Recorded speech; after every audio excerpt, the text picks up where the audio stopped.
Alors, bonjour à tous. Bienvenue à notre webinaire sur les peupliers en agroforesterie.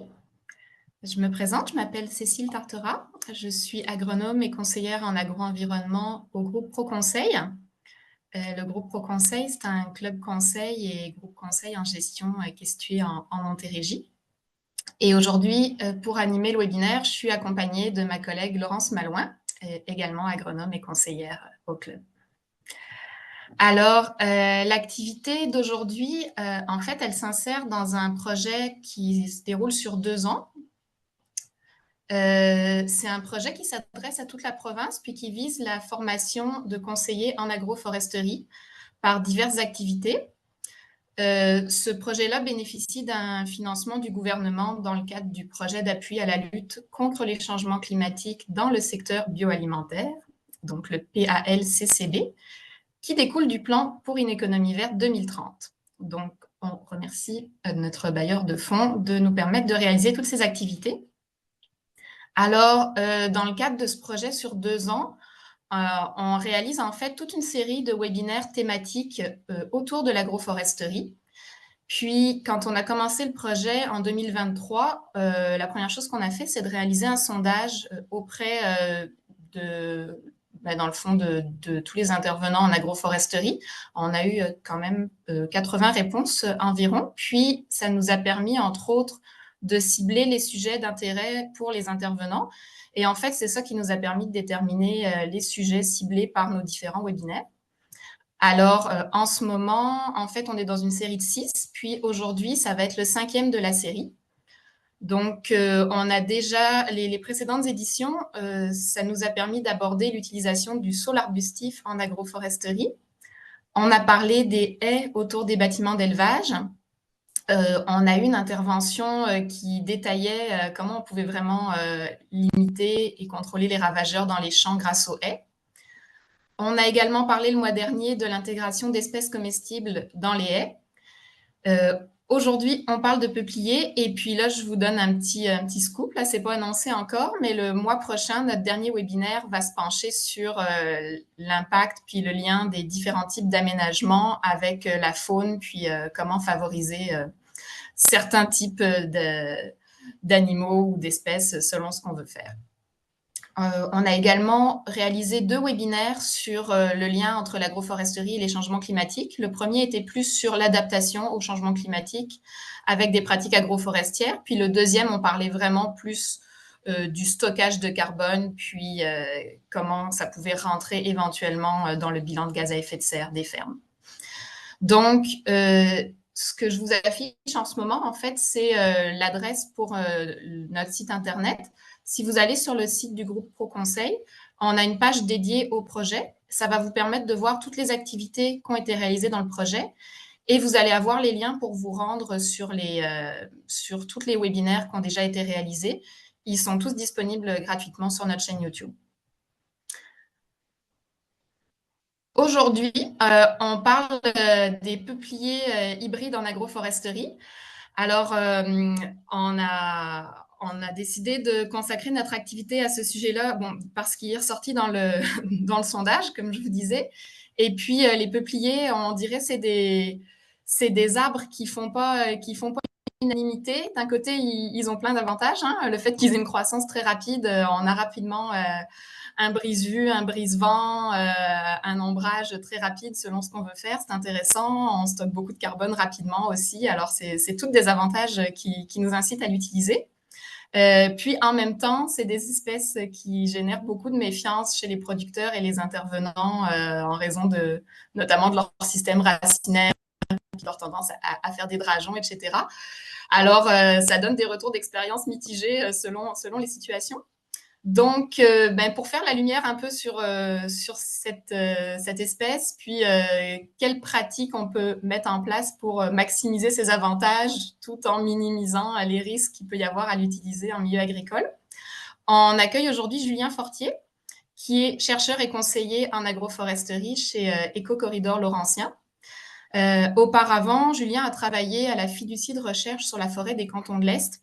Puis, dans ce cadre-là, il va nous en parler certainement. Il a implanté et suivi vraiment plusieurs dispositifs expérimentaux qui impliquait du peuplier hybride en bande riveraine agricole pendant, je pense, près d'une vingtaine d'années. Donc, ça nous paraissait une bonne personne pour venir nous partager un petit peu une vue d'ensemble de l'utilisation qu'on peut faire du peuplier en agriculture. Au niveau des petites infos pratiques, on ne prendra pas de pause, étant donné que c'est un webinaire de 2 heures incluant les questions.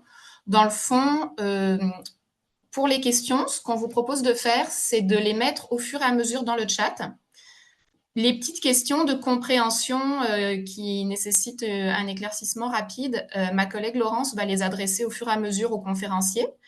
Et puis, tout ce qui est les questions plus développement, réflexion, etc., on va les garder pour la fin. On devrait normalement avoir un bon 15 minutes à la fin pour pouvoir discuter avec notre conférencier. Sinon, comme vous avez constaté, la conférence est enregistrée, donc le lien sera envoyé à toutes les personnes qui s'étaient inscrites sur le point de vente pour l'activité. Et puis, vous pourrez également retrouver le lien de connexion sur la page Internet dédiée au projet, comme je vous ai montré tout à l'heure. Alors, sans plus attendre, je vais cesser mon partage d'écran et on va permettre à Julien de partager sa présentation.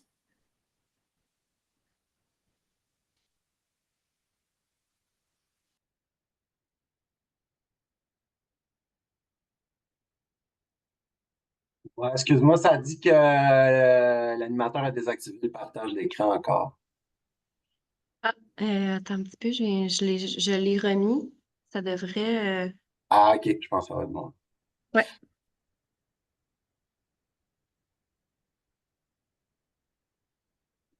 Euh,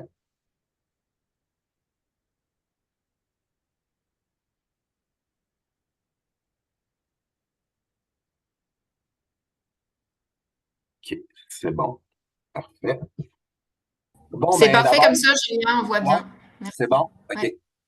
Ben d'abord, merci d'être venu en si grand nombre. Moi, je suis très content de voir qu'il y a de l'intérêt pour le peuplier, ce qui n'était pas du tout le cas quand j'ai commencé mon doctorat là, au tournant des années 2010, là, 2007, là, en fait. Là. Donc, voilà, on a travaillé très fort pour un peu démystifier la bête. Donc, je vais essayer de faire une présentation là, pas trop scientifique, assez pratico-pratique. Donc, on peut commencer tout de suite sur les peupliers en agroforesterie.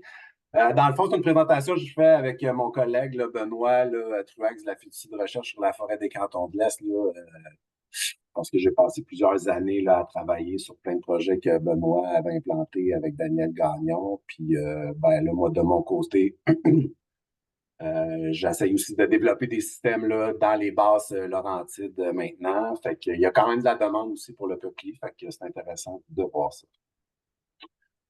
Essentiellement, là, pour la formation, bon, il y a 8 volets. On va parler un peu de biologie, d'écologie des peupliers en général, les fonctions du peuplier en agroforesterie, les modèles d'aménagement, le choix des cultivars, toujours important, différents types de matériel végétal, de types de plants, les méthodes de plantation aussi, comment préparer les sites, la répression de la végétation concurrente, l'entretien aussi, qui est extrêmement important avec ces espèces-là, et puis certains inconvénients, défis, limitations reliés à la pratique là, du peuplier en agroforesterie.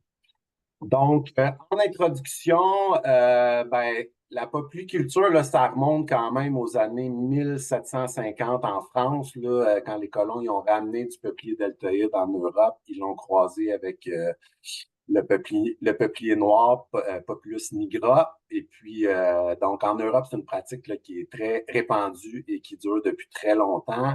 Même au Canada, les immigrants européens ont amené des boutures dans leur bagage pour implanter des haies brise-vent dans les prairies. Puis depuis début 1900, là, il y avait un programme de production de peupliers hybrides là, à la pépinière d'Indian Head là, du gouvernement fédéral. Plus de 30 millions de peupliers là, qui ont été plantés dans les prairies pour créer des haies. Ailleurs dans le monde, ben, la Chine, c'est le plus gros pays là, qui fait des plantations de peupliers. Là, on compte à peu près 7 millions d'hectares. L'Inde, 300 000 hectares. En Europe, c'est près d'1 million d'hectares de peupleraies avec la France là, qui arrive au premier rang. Puis il y a d'autres pays là, que c'est un peu plus marginal que j'ai listé là. Il y a plusieurs types de plantations là, en fonction de qu'est-ce qu'on veut produire, puis la densité de plantation va être vraiment en fonction de ça. Donc, des usages plus sillage, des roulages de bois de qualité, c'est des faibles densités autour de 200 à 800 tiges à l'hectare. Alors, tout ce qui est bois à part pour le panneau, la bioénergie, ben, c'est plus des densités autour de 1000 à 2000 tiges à l'hectare. Et bien entendu, ben, on utilise beaucoup le peuplier partout dans le monde pour différents types de systèmes agroforestiers. Là, j'ai mis quelques exemples. En Nouvelle-Zélande, par exemple, on va utiliser beaucoup le peuplier, les saules, pour le contrôle de l'érosion dans les pâturages parce que c'est très vallonneux. En Argentine, beaucoup de sylvopâturage où on mélange le bétail dans les plantations. Et en Inde, ben, on fait beaucoup de culture, en fait, dans des plantations de peupliers à faible densité. Peut-être parler un peu de taxonomie. Dans le fond, le peuplier fait partie du genre Populus, donc la même famille que les saules. On compte 6 sections différentes là, du genre peuplier dans le monde. Fait que c'est réparti des tropiques jusqu'en en Arctique, à la limite des arbres. Dans le fond, le peuplier baumier va pousser dans le fond dans la toundra arctique. Au Québec, il y a 3 sections qui sont représentées et 4 espèces plus un hybride naturel. Donc, section des peupliers baumiers qu'on appelle Takama-Aka. La section Aegeros, ça, c'est le peuplier deltoïde, fait partie de cette section-là. La section Populus, bon, on a le tremble et le peuplier à grandes dents. Et puis, au niveau de l'hybridation, ben, on a l'hybride naturel qu'on appelle le peuplier de Jack, qui est un hybride entre le peuplier baumier et le peuplier deltoïde qu'on va retrouver au Québec. Donc, le peuplier hybride, on a une espèce indigène de peuplier hybride. Au niveau là, de l'amélioration génétique puis de l'hybridation, ben, le programme du ministère des Ressources naturelles et des forêts, ben, dans le fond, il date de début 1960. Fait qu'il y a 5 espèces qui sont hybridées, qui appartiennent à 2 sections différentes. Donc, notre peuplier baumier indigène, le peuplier Trichocarpa, qui est un peuplier baumier de la côte ouest américaine, le peuplier Populus maximovisi, qui est un peuplier baumier du Japon. Fait que ça, ces 3 espèces-là font partie de la section Takama-Aka. Et puis les 2 autres, peuplier deltoïde indigène au Québec, puis le peuplier nigra d'Eurasie, qui fait partie de la section Aegeros. Donc, c'est toutes des espèces qui sont associées au milieu riverain dans la nature. Fait que c'est un peu logique qu'on les utilise notamment pour faire des bandes riveraines. Fait que là, au niveau de la nomenclature, là, quand on parle d'un hybride D par N, ben, ça veut dire que c'est un hybride entre le peuplier deltoïde et le peuplier nigra. Fait que la première lettre, en fait, du nom de l'espèce là, est utilisée. Puis quand on parle de PEH, c'est l'abréviation pour peuplier hybride. Au niveau de la biologie, écologie, ben, ce qu'on sait des peupliers, c'est qu'ils poussent extrêmement rapidement. Le peuplier deltoïde, c'est notre espèce qui pousse le plus rapidement au Québec. Dans le fond, on peut atteindre 40 mètres de hauteur et jusqu'à 7 mètres de circonférence. Là, vous avez le plus gros peuplier au Québec là, qui est à Moyan sur la photo. Le bois est relativement de faible densité, à peu près comparable à celui de la plupart des conifères. Courte vie, là, ben, un peuplier, ça peut vivre plus que 100 ans, mais souvent, ça meurt avant ça en raison des insectes, des champignons, des bris. Un tronc qui est souvent droit, une cime assez étroite, grande capacité d'hybridation, comme je le disais, à l'état naturel, et de dispersion aussi par le vent. L'autre caractéristique intéressante, c'est que c'est un arbre qui peut faire de la reproduction asexuée. Donc, le peuplier baumier, le peuplier deltoïde, s'il y a une branche qui casse, qui tombe dans l'eau, ben, elle a la capacité d'aller s'enraciner plus loin. Ce qui fait en sorte que c'est très intéressant pour faire de la multiplication par bouturage. Fait qu'on va parler de clonage, dans le fond, parce que quand on sépare un individu là, en plusieurs boutures, ben, on produit des clones. Fait que c'est cette façon-là, justement, qu'on sélectionne les peupliers et puis qu'on a toujours le même individu avec les caractéristiques qui vont nous intéresser. Il y a du drageonnement important pour certaines espèces, le tremble, le peuplier à grandes dents, le peuplier baumier également. Donc, certains hybrides de peupliers aussi vont drageonner plus que d'autres. Généralement, les peupliers dans la nature vont coloniser les sites perturbés où le sol minéral est exposé, les rives, les plaines inondables, les fossés, les terrains en friche, les brûlis, par exemple. C'est des arbres de milieu ouvert, donc ils ne tolèrent pas l'ombrage. On va les retrouver à l'état naturel en peuplement monospécifique et aussi en peuplement mélangé avec d'autres espèces. Mais ça arrive quand même souvent sur le bord des grosses rivières qu'on va avoir quand on va dans le Bas-Saint-Laurent ou en Gaspésie, qu'on va retrouver du peuplier baumier mur à mur sur le bord d'une rivière ou du peuplier deltoïde, par exemple. Ici, c'est un exemple justement de peuplement pur de peuplier de l'Ouest, le peuplier Trichocarpa le long de la rivière Snoqualmie. Puis la plus petite photo montre, dans le fond, là, la capacité de reproduction asexuée. Vous avez une branche là, qui s'est mise à faire des repousses. Par exemple, les talus agricoles sont souvent colonisés par les peupliers naturellement. Là, vous avez deux exemples ici là, avec le peuplier deltoïde là, qui va pousser bas talus, mi-talus, où est-ce qu'il y a de l'humidité et puis souvent en raison de l'érosion. Au niveau des caractéristiques qui sont intéressantes du peuplier pour l'agroforesterie, mais aussi, je pense, pour la restauration en général, c'est leur grande tolérance à l'inondation. Plusieurs semaines, ils peuvent tolérer plusieurs semaines d'inondation. Puis avec le fait qu'ils ont des tiges assez flexibles, ben, s'il y a des crues, ils ne vont pas casser, ils vont plier. C'est des arbres phréatophytes facultatifs, donc ils vont s'approvisionner une partie de l'eau qu'ils vont utiliser, ça va être l'eau de la nappe phréatique. Ils vont être capables aussi de faire des racines dans le cours d'eau, comme on va le voir plus loin. L'enracinement, il est profond et très étalé, donc intéressant pour stabiliser. Ça va aussi créer rapidement une structure forestière, donc au niveau des bénéfices hydrologiques, biodiversité, microclimatique, c'est très intéressant. Mais on connaît aussi les peupliers pour un peu catalyser la succession forestière. Hein. C'est des espèces pionnières qui vont permettre à d'autres après de s'installer. Et aussi leur effet d'être capable de justement protéger les autres arbres qu'on va planter en compagnie des peupliers. Au niveau de l'intérêt pour la phytorémédiation, le fait que les racines soient profondes, qu'il y ait beaucoup de biomasse racinaire, puis une grande utilisation d'eau, c'est extrêmement intéressant pour tout ce qui est épuration des polluants du sol. Ça fait en sorte qu'il y a une rhizosphère qui est très active, hein, qui supporte une vie microbienne fongique très importante. Donc, ça va permettre à dégrader plusieurs choses dans le sol, mais aussi le fait que ça soit des phréatophytes, justement, sont capables d'aller chercher des nutriments dans la nappe phréatique, dont le nitrate, qui percole facilement dans le sol. La croissance très rapide va faire en sorte qu'ils vont être capables de bioaccumuler des très grandes quantités d'éléments nutritifs et du CO2 par le fait même, que ce soit le nitrate, l'ammonium, le phosphore, certains métaux lourds. Mais les peupliers sont aussi reconnus pour être capables d'assimiler puis de transformer certains pesticides puis des polluants organiques. Maintenant, là, je vais faire un petit survol un peu des fonctions là, d'intérêt, je pense, pour l'agroforesterie avec le peuplier.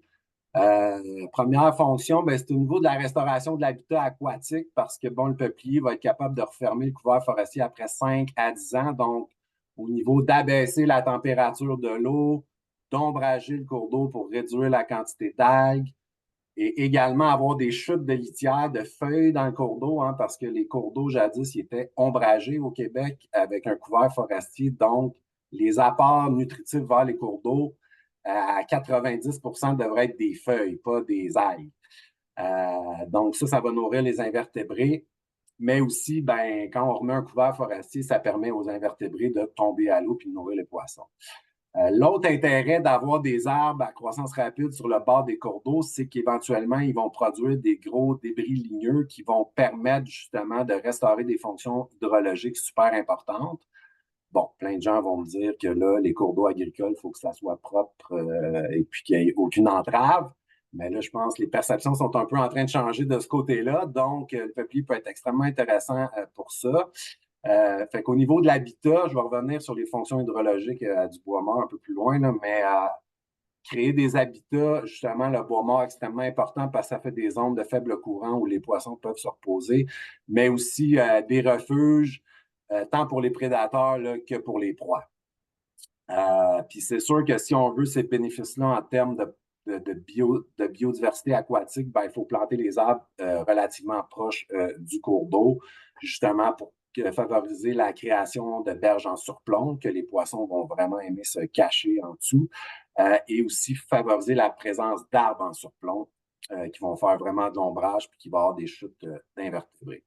Donc, ici, on a un exemple de bande riveraine de peupliers à 9 ans là, à Saint-Isidore en Estrie. Puis la photo, la plus petite photo, en fait, c'est le même endroit, mais à l'automne. Fait qu'on voit vraiment là, les ports de litière là, que les peupliers vont faire à l'automne. Ça, c'est un petit schéma pour vous montrer un peu c'est quoi l'interrelation, dans le fond, entre la chaîne tropique là, du milieu riverain et du milieu aquatique. Je vais peut-être sortir le petit pointeur. Donc, quand on a des chutes de litière d'arbres, ben, ça va nourrir les invertébrés qui vont éventuellement, une certaine partie d'entre eux vont émerger puis vont nourrir la chaîne aquatique terrestre. Et puis aussi, comme je le disais, les invertébrés qui tombent à l'eau, en fait, à partir de la canopée, vont nourrir les poissons. Donc, tout ça, on essaie de restaurer aussi. Quand on parle de faire des bandes riveraines, ben, c'est pas juste faire des haies en haut de talus. Il y a vraiment un aspect de restauration de l'habitat aquatique. Là, vous avez un exemple de berge en surplomb ici. Je ne sais pas si on dirait que ça ne suit pas l'autre. Bon, OK. Pardonnez-moi. Fait qu'il y a ici un exemple de berge en surplomb là, qui a été créé par le peuplier. Donc, ça, c'est le genre de structure qui va être vraiment favorable à la biodiversité aquatique. Au niveau là, de l'habitat, de la fonction d'habitat puis de corridor pour la biodiversité en milieu terrestre, maintenant, ben, ce qu'on a vu dans le fond, c'est que le peuplier était très intéressant pour restaurer la flore indigène. En étant d'abord une barrière contre les espèces exotiques qui sont la plupart intolérantes à l'ombrage. Et puis, on va favoriser nos espèces indigènes forestières qui tolèrent davantage l'ombrage. La figure d'en bas montre, dans le fond, la relation entre l'ouverture de la canopée et puis la richesse en espèces ou la couverture des plantes introduites, exotiques ou indigènes. Bien, ce qu'on voit, c'est que pour les espèces indigènes, il n'y a pas de relation significative, fait qu'ils sont là, qu'il y ait de l'ombre ou pas. Alors que pour les espèces exotiques, ben, plus la canopée se ferme, moins on va en retrouver. Fait que ça, cette relation-là a été vraiment trouvée dans les bandes riveraines de peupliers. Fait que ça, c'est pour vous donner un exemple. Là. Est-ce que ça suit? OK.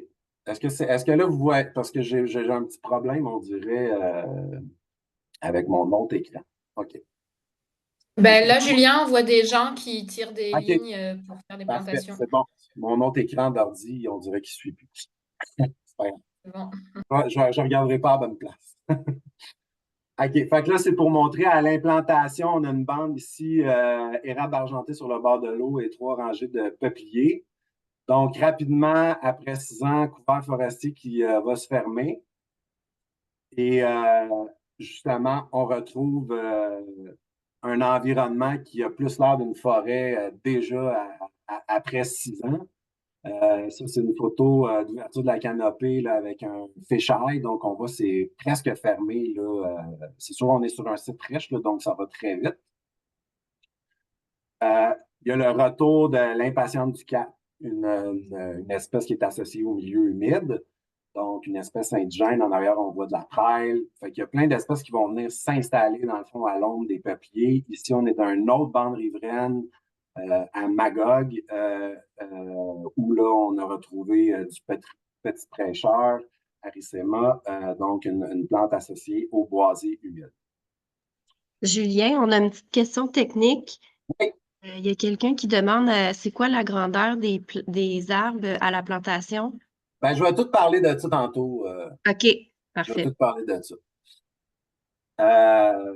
C'est ça, je reviendrai, là, mais je vais en parler assurément. Donc, c'est ça, je parlais aussi du rôle un peu de catalyseur de succession forestière. Là, ici, là, les pins blancs n'ont pas été plantés là, dans la plantation qu'on voit ici. Là. Donc, ils sont arrivés naturellement. Fait que le peuplier va vraiment préparer le terrain pour les autres espèces. Fait que si vous avez, dans le fond, de la forêt qui est autour des semenciers, ben, eux autres, on l'a vu dans à peu près tous les systèmes agroforestiers et dans les plantations qui ont été faites en friche. Donc, on va retrouver essentiellement les espèces qu'on retrouve dans l'environnement immédiat. Là. Ici, on est en bande riveraine, fait que c'est pour vous montrer, là, on voit du cornouiller, de l'ongle qui s'est installé, ensuite de ça, de l'érable à sucre, du cerisier tardif, du frêne noir, l'érable rouge, l'orme d'Amérique, le mélèze laricin, le pin blanc, le cerisier de Virginie. Puis là, tout ça, on a retrouvé ça, là, c'est juste dans 100 mètres de bande riveraine, là, dans le fond, qui est connecté avec un boisé à la ferme La Montagne et Magog. Donc, dans un espace, dans un horizon de 15 ans, là, dans le fond, la bande se diversifie. Autre intérêt, ben, c'est au niveau de la restauration faunique. Là, en plus de créer un habitat pour la flore, ben, les peupliers vont rapidement créer des structures forestières qui vont être intéressantes pour des sites de nidification pour les oiseaux, pour des sites d'alimentation aussi pour les pics qui aiment vraiment les peupliers en raison de leur bois mou. Et puis, ça va permettre aussi, bon, la courte durée de vie, qu'on voit souvent comme quelque chose de négatif, ben, ça fait en sorte qu'on génère des chicots rapidement. Puis, on sait, les chicots, là, sont extrêmement importants pour la faune. Comme vous voyez là, sur la photo, une cavité là, dans un peuplier de 22 ans. Fait que ça, c'est de l'habitat qui est extrêmement intéressant. Mais aussi le fait qu'on remet un couvert forestier rapidement, ben, on élimine des espèces nuisibles comme le campagnol, comme le rat musqué, dans le fond, des espèces qui sont connues là, pour être pas très appréciées en agriculture. Puis il y a tout l'enjeu là, de la connectivité écologique. Ben, si on veut rapidement reconnecter des habitats, ben, le peuplier, c'est un outil vraiment, vraiment intéressant pour restaurer la connectivité structurelle. Puis, ben, petit exemple, le nid d'oiseau dans un peuplier seulement après 2 ans. Fait que, rapidement, là, l'aspect habitat va devenir intéressant. Ce qu'on a vu aussi, c'est que finalement, souvent quand on parle de connectivité écologique, bon, on parle qu'il faut avoir des corridors de 100 mètres de large puis tout ça. Mais on a quand même vu plusieurs espèces fauniques au fil du temps là, dans des bandes qui avaient 5-6 mètres de largeur de chaque côté du cours d'eau. Là. Donc, sur un horizon de 10-15 ans, là, je ne vais pas tout vous dire là, les espèces qu'on a vues, là, mais c'était quand même assez impressionnant. Donc, c'est sûr, là, dans certains contextes, la bande était connectée avec une forêt, là, fait que ça l'aide beaucoup, là, justement, avoir davantage d'espèces, mais on peut supposer que les espèces vont utiliser ces corridors-là là, pour se déplacer en zone agricole. Là. Il y a même de l'orignal qui s'est aventuré dans une des bandes, là, mais elle n'était pas complète, donc il a fallu qu'elle vire de bord. Là. Mais c'est extrêmement intéressant pour la petite faune, mais aussi la plus grosse faune, la faune aviaire, etc. Donc, des milieux qui sont assez utilisés. Au niveau de la qualité de l'eau et des fonctions hydrologiques, ben, un intérêt du peuplier pour la qualité de l'eau, c'est certainement sa capacité à stabiliser là, les sols, donc réduire l'érosion puis les sédiments qui rentrent dans nos cours d'eau. Mais le fait qu'il fait des racines profondes et en grande quantité, ben, il va amener beaucoup de carbone en profondeur dans le sol. Donc, ça va alimenter la dénitrification. C'est quoi la dénitrification? Ben, c'est le processus par lequel les bactéries vont transformer le nitrate en azote, en diazote là, gazeux, donc qui est inerte. Ça se passe quand les sols sont saturés d'eau, dans le fond.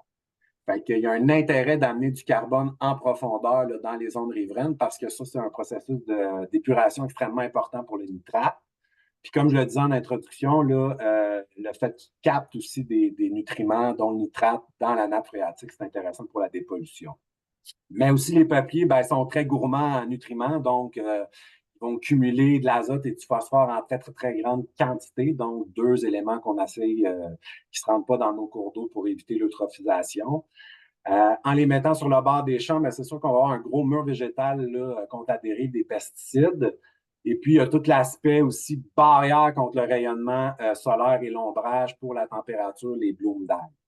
Au niveau hydrologique, puis aussi de restauration de la morphologie des cours d'eau, hein. En agriculture, on a des cours d'eau qui sont en ligne droite, qui ont été redressés. Donc, le fait que ces arbres-là peuvent contribuer à produire du bois mort qui va tomber dans les cours d'eau, sur les berges, aussi avoir des gros troncs d'arbres qui vont ralentir le courant, ben ça, c'est extrêmement important dans le contrôle des inondations, mais aussi dans tout l'aspect de restaurer des fonctions hydrologiques, de restaurer la morphologie des cours d'eau.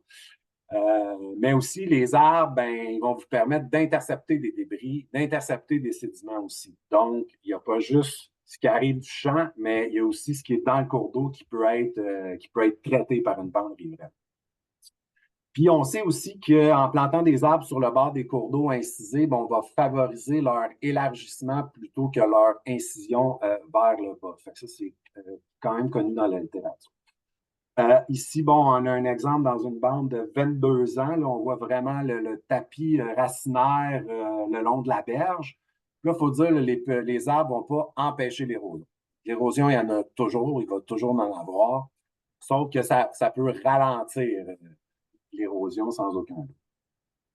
Là, vous avez un peuplier de 15 ans qui est très solidement enraciné. Fait qu'on voit, là, quand on parle d'enracinement quand même important, cette photo-là montre tout. Je disais aussi, c'est ça, le peuplier a la capacité de faire des racines dans le cours d'eau. Donc, on le voit là, sur la photo de gauche, les racines roses dans le cours d'eau, c'est des racines de peuplier. Et puis, j'attire votre attention sur aussi le fait que, bon, l'enracinement du peuplier, il va faire, je ne sais pas c'est quoi le terme français, des sinker roots, des racines qui vont descendre justement, aller chercher l'eau. C'est ces racines-là ici qu'on voit. Au niveau, là, je ne vais pas répéter les fonctions, mais c'est ça, c'est pas parce que les nutriments sont rendus dans le cours d'eau qu'on ne peut plus aller les chercher finalement. Ça peut être intéressant d'avoir, le sol va faire la même chose que le.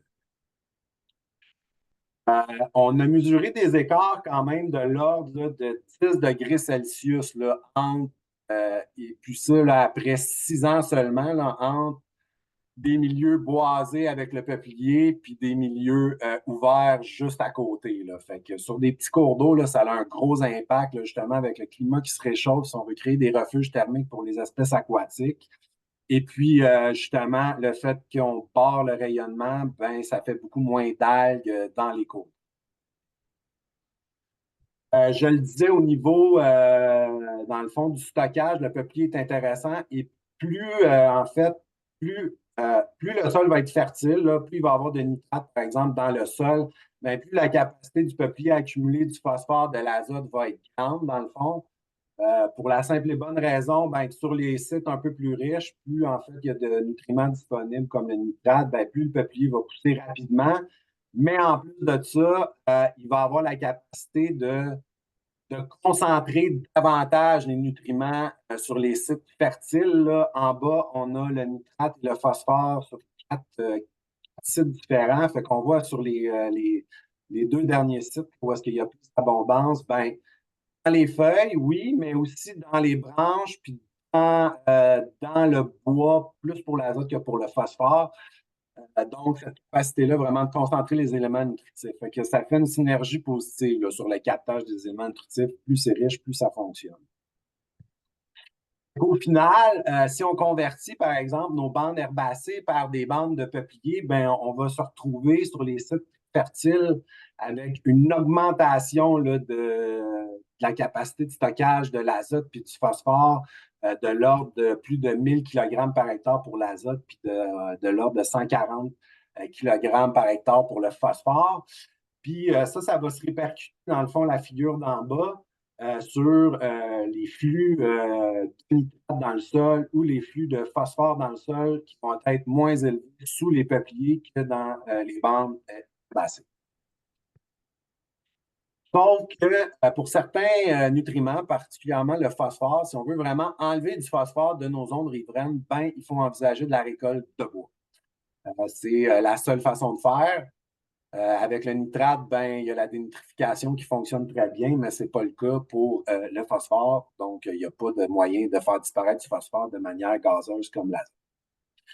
Parce que nos sols cultivés, ben, il y a toujours des engrais ou les animaux avec les déjections vont toujours être des sources d'azote, de phosphore qui vont percoler vers les zones riveraines. Donc, en assimilant ces nutriments-là et éventuellement en les exportant dans la biomasse, ben, c'est une façon de gérer l'azote, le phosphore dans les bassins d'action agricole. Puis l'idéal, même, ça serait d'avoir une bande herbacée en avant des peupliers qu'on récolterait à chaque année ou même 2 fois par année. Et puis, plus des récoltes périodiques, partielles, dans les bandes de peupliers, par exemple. Fonction hydrologique, ben, c'est ça, je voulais vous montrer un peu que quand on a des gros troncs d'arbres, ben, qu'est-ce que ça fait? On intercepte des débris, ça protège les infrastructures, en fait, comme les ponceaux. Par exemple, justement, quand il y a des inondations, éviter qu'il y ait des embâches. Et puis, tout cet aspect de bois mort-là, ben, ce tronc d'arbre-là, il va ralentir le courant, il va protéger les berges par le fait même.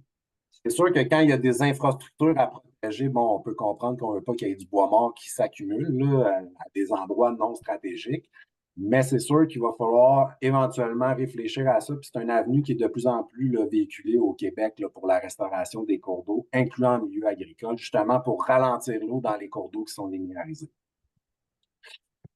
Ben ça, j'en ai parlé, là, mais on l'a vu, nous autres, là, au site justement de Sherbrooke. Le cours d'eau était vraiment très étroit, puis à mesure que les années ont passé, ben, on voit vraiment le chenal s'élargir. Fait que ça va faire en sorte aussi que les cours d'eau vont être capables de contenir un peu plus d'eau, justement, puis de ralentir, que justement le débit va être moins important parce que la capacité du cours d'eau à inonder, puis tout ça va être un peu plus importante. Lorsqu'on plante des arbres. Au niveau de l'amélioration microclimatique avec les haies, ben, ça, je pense que c'est des bénéfices qui sont assez connus. Là, on peut quand même passer rapidement là-dessus. Mais pour que ce soit pour les haies en culture, pour l'érosion éolienne, la consommation d'eau des cultures aussi, ou les bris dans les cultures, qui vont créer des dommages économiques importants. Pour répartir mieux la neige, mais aussi favoriser les pollinisateurs. Quand il y a moins de vent, ils travaillent plus efficacement. Tout ce qui est haies autour de bâtiments, ben, les peupliers vont avoir l'avantage justement de rapidement créer des bénéfices, donc beige de chauffage, de climatisation, réduire les accumulations de neige, aussi pour la dispersion des odeurs, mais aussi pour le confort animal. Et puis, c'est ça, d'où l'intérêt aussi d'amener les peupliers dans les pâturages, justement, pour, pour la santé animale, le bien-être animal lors des canicules. Les animaux qui ont accès à l'ombre boivent moins d'eau. Ça, c'est connu. Et puis, la protection aussi contre le vent là, dans les périodes un peu plus froides. Mais les peupliers vont aussi créer des conditions favorables pour les autres arbres que vous allez planter avec les peupliers, ce qui va être souvent le cas dans les aménagements qui vont être faits. En anglais, on parle de nurse crop. Donc, le peuplier, c'est comme un arbre abri, on pourrait dire comme ça. Donc, il va favoriser la croissance des autres arbres, mais aussi créer des arbres avec une architecture plus intéressante. Donc, protection contre le vent, le gel, l'insolation, créer aussi des conditions semi-ombragées qui vont favoriser, là, dans le fond, la production d'un tronc droit, par exemple, chez plusieurs feuilles nobles ou conifères, ou des arbres avec moins de branches qui vont être plus intéressants. Mais aussi diminuer la compétition herbacée au sol. Un autre bénéfice de tous les systèmes agroforestiers, hein, vous en avez parlé dans un autre webinaire, ben, c'est le stockage du carbone atmosphérique. Donc, quand on plante des arbres, où est-ce qu'il n'y en a pas, on génère justement un stock de carbone.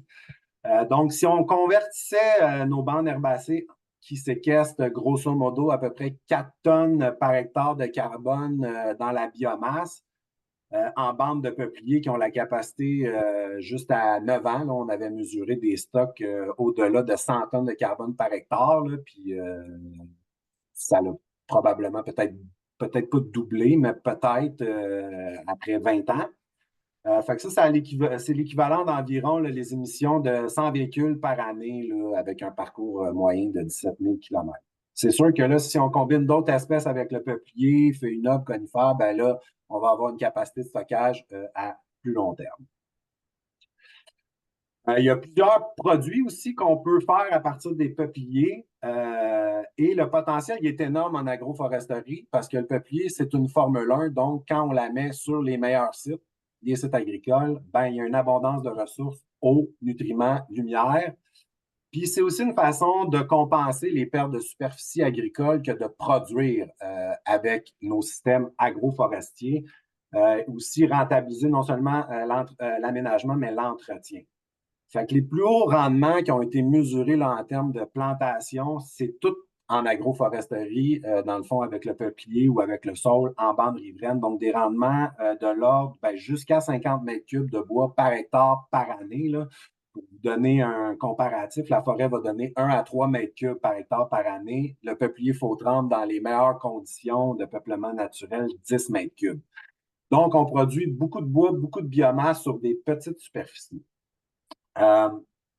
Au niveau des produits, c'est la densité de plantation qui va faire en sorte, puis l'entretien aussi qu'on va faire, là, la taille, l'élagage, qui va dicter un peu le produit final. Donc, quand on veut du sciage, du déroulage, ça prend des billes vraiment de gros diamètre avec pas de nœuds sur au moins 4 mètres là, de tige.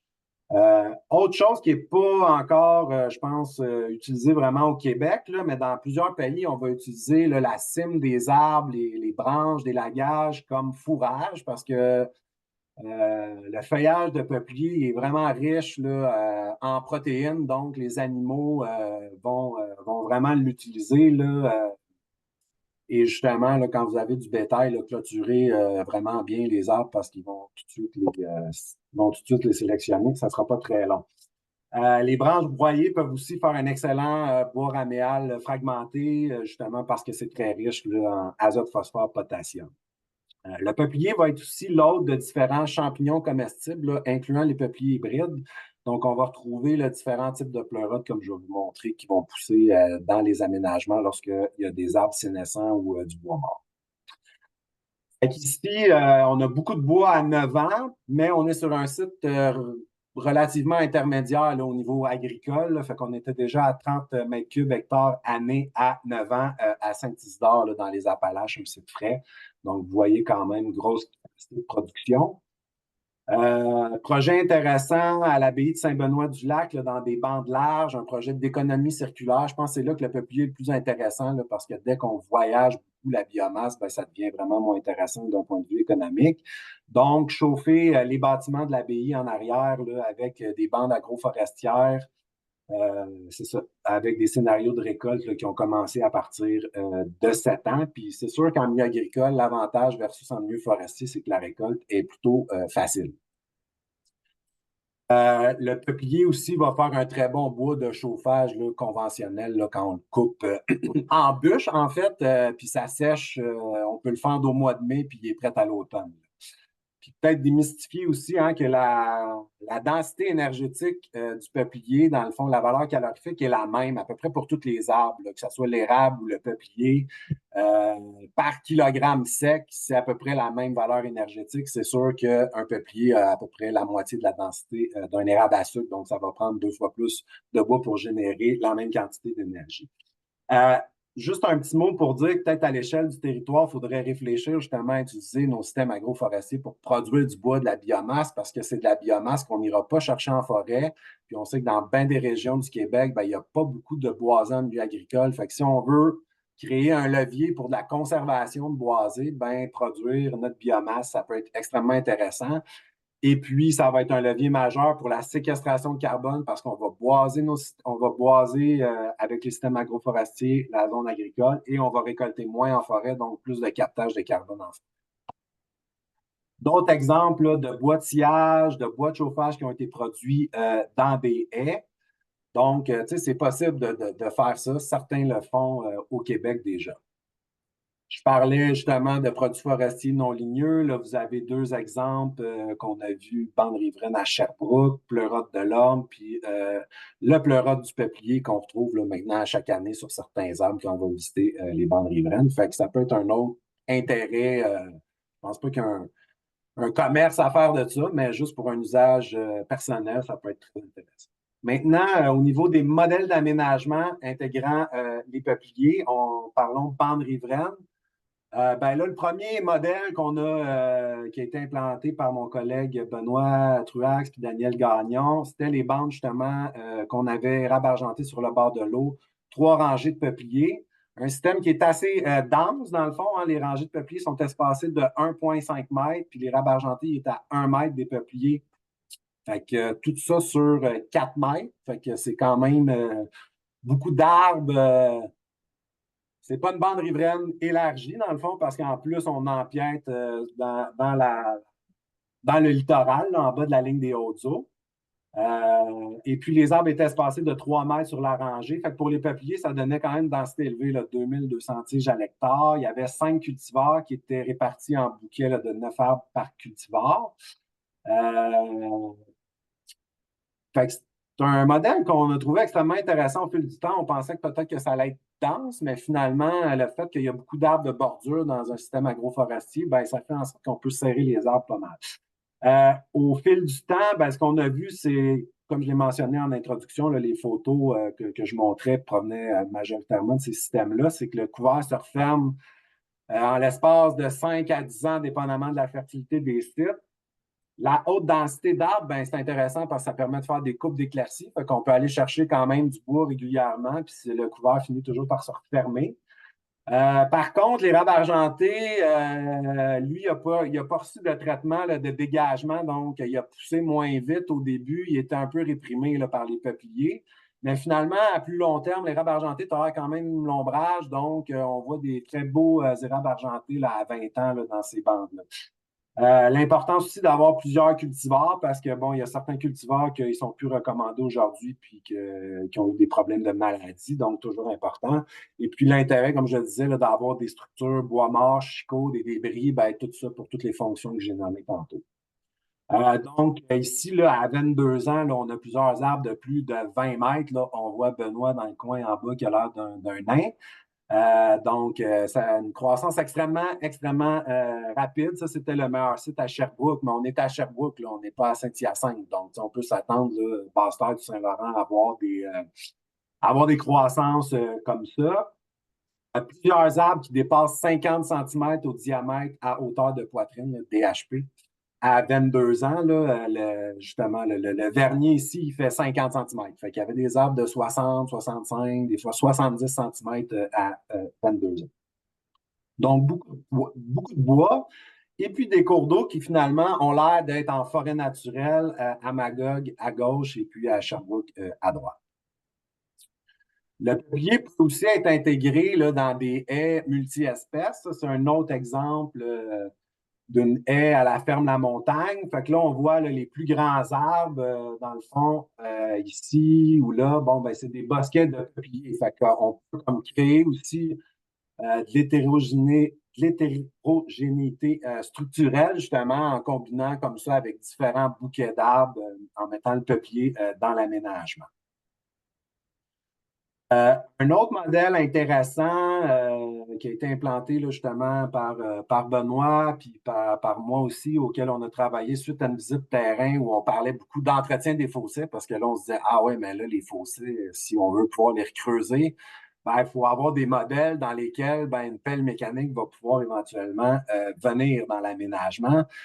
D'où l'idée. Donc, ici, dans le modèle, les peupliers sont espacés, dans le fond, au 10 mètres. Et puis, les arbres indigènes aussi. Donc, on a un espacement de 5 mètres entre les bouquets d'arbres. Fait qu'on a 2 peupliers perpendiculaires au cours d'eau ou les bouquets de feuilles nobles ou de conifères. Il y a 3 arbres qui sont espacés de 1,5 mètres. Fait qu'éventuellement, les peupliers, s'ils sont récoltés, ben, on va avoir quand même 10 mètres entre les bouquets d'arbres indigènes pour aller chercher, pour aller justement entretenir le fossé. Donc, c'est pas incompatible quand on a des fossés qu'on veut entretenir, de faire de l'agroforesterie. Il faut juste prévoir le modèle. Donc, là, vous avez les photos à 4 ans à la ferme Breton à Sherbrooke. Donc, il y a quand même là, différents cultivars, là, 11 cultivars, 10 variétés d'arbres indigènes là, qui sont testés là-dedans. Puis les peupliers, ben, comme je disais, vont faire aussi un effet arbre-abri. Là, vous avez différentes photos. Là, j'attire votre attention ici. Là, on voit vraiment l'effet de bordure. Le arbre-là, lui, est sur le bord du champ de maïs versus pas. Là. Le peuplier va vraiment aller chercher de ce côté-là. Fait que là, vous avez le champ d'agro-fruits ici, mycocoulier occidental, puis de toutes les espèces, finalement, c'est l'épinette blanche qui pousse vraiment le moins rapidement, là, de loin, là, parmi les espèces. Un modèle que là, moi, je travaille dessus chez un producteur là, des Basses-Laurentides qui est intéressé d'avoir des peupliers justement pour chauffer son évaporateur. Donc, on a installé une rangée de peupliers directement sur le bord du cours d'eau et puis une rangée de feuilles nobles et de conifères vers le champ. Fait que souvent, c'est ça, quand vous avez juste une seule rangée de peupliers, là, on peut facilement là, les mettre à 2 mètres, 2 mètres et demi de distance, là, parce que justement, ils vont pousser vu qu'ils ont plein accès aux ressources. Puis bon, un aménagement comme ça, on peut prévoir un espacement de 3 à 5 mètres, là, dépendamment de l'espace qui est disponible entre les deux rangées. Donc, là, il y a 7 cultivars qui sont testés, dont plusieurs nouveaux cultivars, puis 7 arbres indigènes dans cet aménagement-là. Là, la photo, c'est juste à 2 ans, mais déjà, là, les arbres font 4-5 mètres. Un avenue que je pense qu'il y a beaucoup d'avenir pour aussi, c'est d'intégrer le peuplier dans le bas de talus. Donc, vous pouvez venir bonifier n'importe quelle haie là, qui aurait été faite en haut de talus en plantant carrément dans la petite plaine inondable, dans la zone vraiment humide, les peupliers. Fait que ça n'empiète pas sur les superficies agricoles, fait que ça peut être extrêmement intéressant. Puis pour l'aspect restauration, fonction hydrologique, ben c'est sûr que vos arbres sont vraiment au bon endroit à ce moment-là. Le matériel idéal, là, c'est d'avoir des plançons qui sont des grandes tiges, là, pas de racines, de 2 mètres, qu'on va planter très tôt au printemps quand le sol est humide, puis on va être capable de les rentrer. Là, j'ai écrit avec une barre de fer, mais dans ben des cas, on est juste capable à pousser dessus avec nos bras de planter suffisamment profond avec aucun traitement de végétation concurrente. Fait que là, vous avez un arbre de 2 ans ici. C'est sûr, la croissance ne sera pas aussi exceptionnelle là, que sur un pays de plastique, mais quand même, les arbres semblent vraiment s'y plaire dans cet environnement. Au niveau des modèles de haies, ben, ce que André Vizina me recommandait, c'est d'y aller quand même avec un espacement serré entre les arbres. Donc, combiner, par exemple, peuplier et épinette à chaque 2 mètres ou feuilles nobles. Et puis, éventuellement, de couper les peupliers après 10-20 ans en fonction de la fertilité pour avoir un espacement final de 4 mètres. Le peuplier est très bon pour les haies là, au niveau de la porosité. Là, c'est vraiment un arbre qui est très recommandé. D'autres exemples pour des haies autour de bâtiments, c'est ça, André aimait bien le peuplier là, en rangée pure au centre de l'aménagement quand il y a une possibilité de faire 3 rangées comme sur la photo d'en haut. Donc là, vous avez différents exemples, une haie épinette, peuplier, puis en arrière, arbuste et feuilles nobles. Ou sinon, là, à la forme du mouton blanc, une autre haie où est-ce que le peuplier est du côté champ et puis l'épinette est du côté du bâtiment.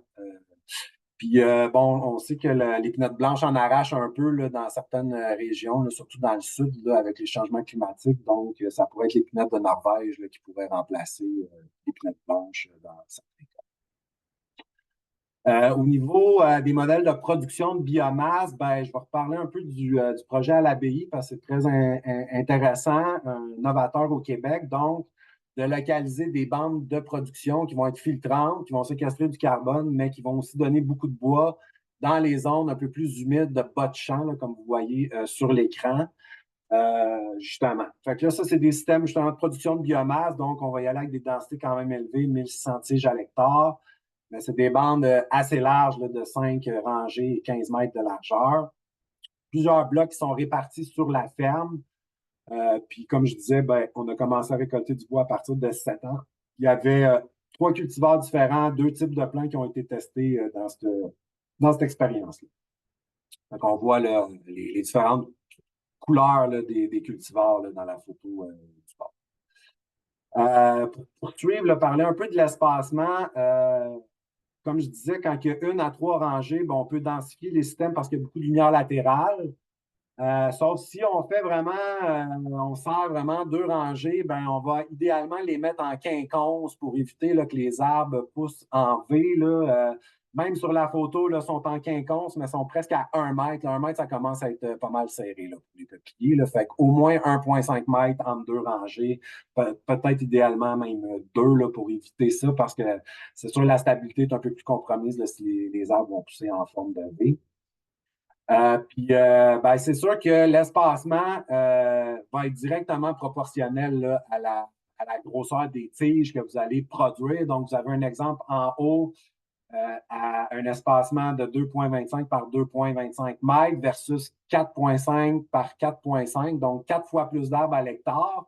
Fait que ça ne fait pas du tout la même grosseur d'arbre. Puis en bas, c'est juste pour vous montrer là, la relation directe entre la superficie que chaque arbre a à sa disponibilité puis le diamètre à hauteur de poitrine. Donc, la relation là, et plus le site est riche, plus la relation va être pentue. En fait. Maintenant, je vais parler du choix des cultivars là, qui est extrêmement important pour les peupliers. Là, j'ai fait un tableau. J'ai mis juste 2 types d'hybrides, donc l'hybride peuplier deltoïde, peuplier nigra. Fait que ça, c'est 2 peupliers qui appartiennent un peu à la famille des peupliers deltoïdes versus les hybrides qui appartiendraient à la famille des peupliers baumiers purs, donc peuplier maximo-visi croisé avec le peuplier baumier. Après ça, vous avez toutes les autres hybrides entre ces espèces-là. Donc, ils vont avoir un peu des traits intermédiaires entre les 2 colonnes du tableau que j'ai fait. Donc, essentiellement, là, les hybrides de D par N, donc il va y avoir différents cultivars de cet hybride-là, ou clones, qu'on appelle des clones aussi, ont généralement un tronc qui va être plus droit, une cime qui va être plus étroite, un feuillage assez clairsemé qui va laisser passer plus de lumière. La biomasse de branches va être plus faible, puis le diamètre des branches va être aussi plus petit que les hybrides, plus de peupliers baumiers. Le bois, il est léger, mais il est quand même un peu plus dense que pour des hybrides peupliers baumiers par peuplier baumier du Japon, par exemple. Les hybrides deltoïdes nigra vont faire surtout des rejets de souche, donc moins de drageons, beaucoup moins de drageons que tous les hybrides qui ont plus du peuplier baumier, du peuplier maximo-visi. Dans le fond, fait que si vous implantez ça sur le bord de culture maraîchère, par exemple, chez un petit maraîcher, ben, vous ne voulez pas avoir des problèmes de rejet dans le champ. Donc, y aller plus pour des hybrides de deltoïdes par nigra. Au niveau du climat des sols, les hybrides de deltoïdes nigra vont être plus adaptés au climat chaud, les basses terres, les sols très fertiles. Mais pour à peu près tous les peupliers hybrides là, vont tolérer à peu près n'importe quel type de drainage. Tandis que les hybrides de peupliers maximo-visi et peupliers baumiers vont tolérer des sols qui sont moins fertiles et un climat quand même plus frais. Donc, pour certaines régions du Québec, justement, où il y a de l'agriculture, puis je pense au lac Saint-Jean, par exemple, ou dans les Appalaches, dans le Bas-Saint-Laurent, ben, c'est peut-être plus ces hybrides-là qui vont être intéressants parce qu'il y a,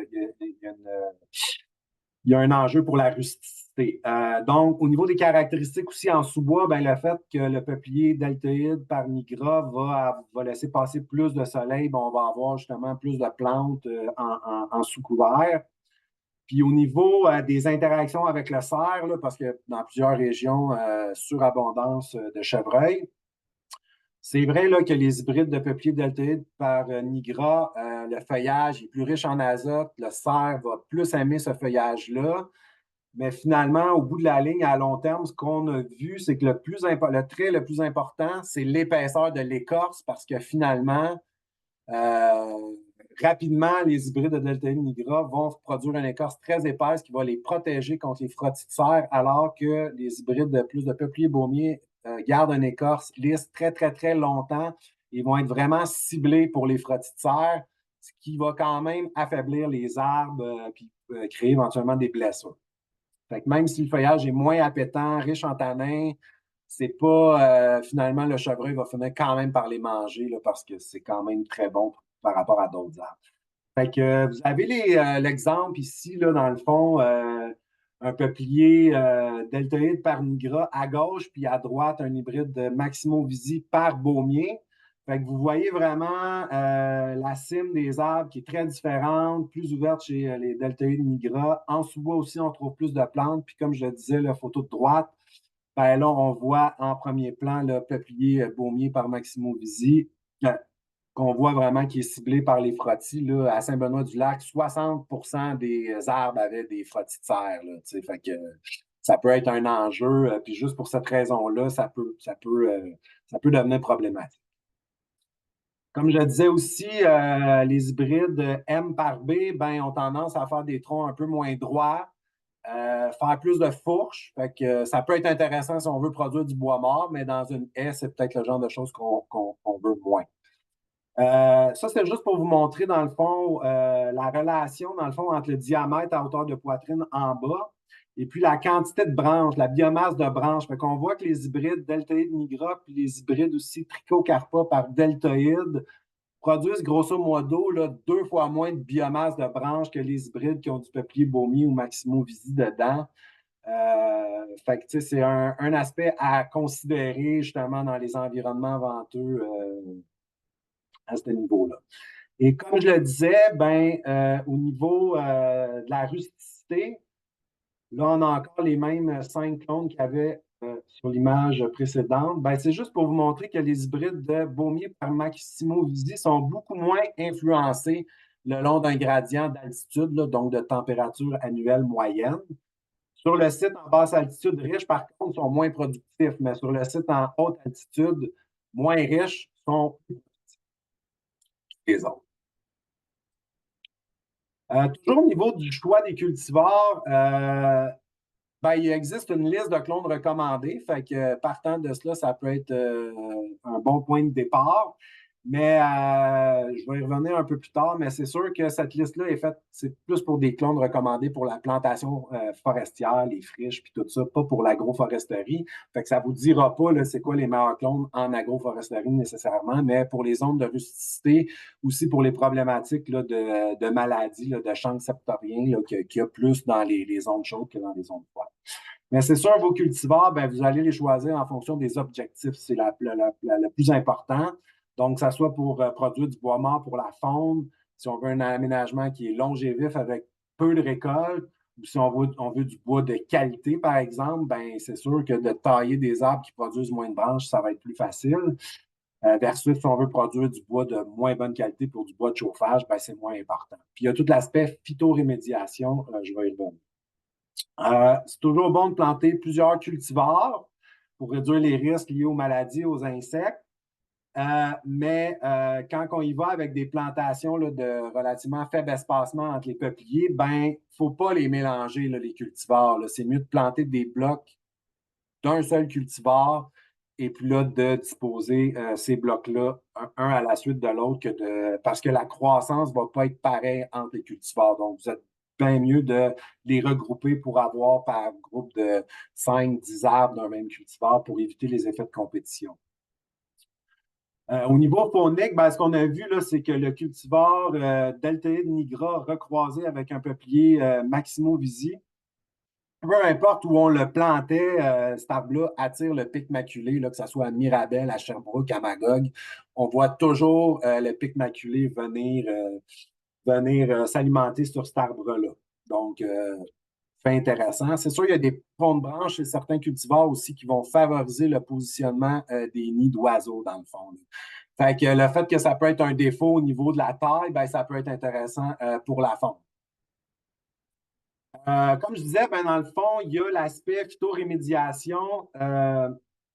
On a fait une étude bien intéressante sur l'effet des cultivars sur les flux, en fait, d'éléments nutritifs dans le sol. Donc, j'avais une nitrate en haut.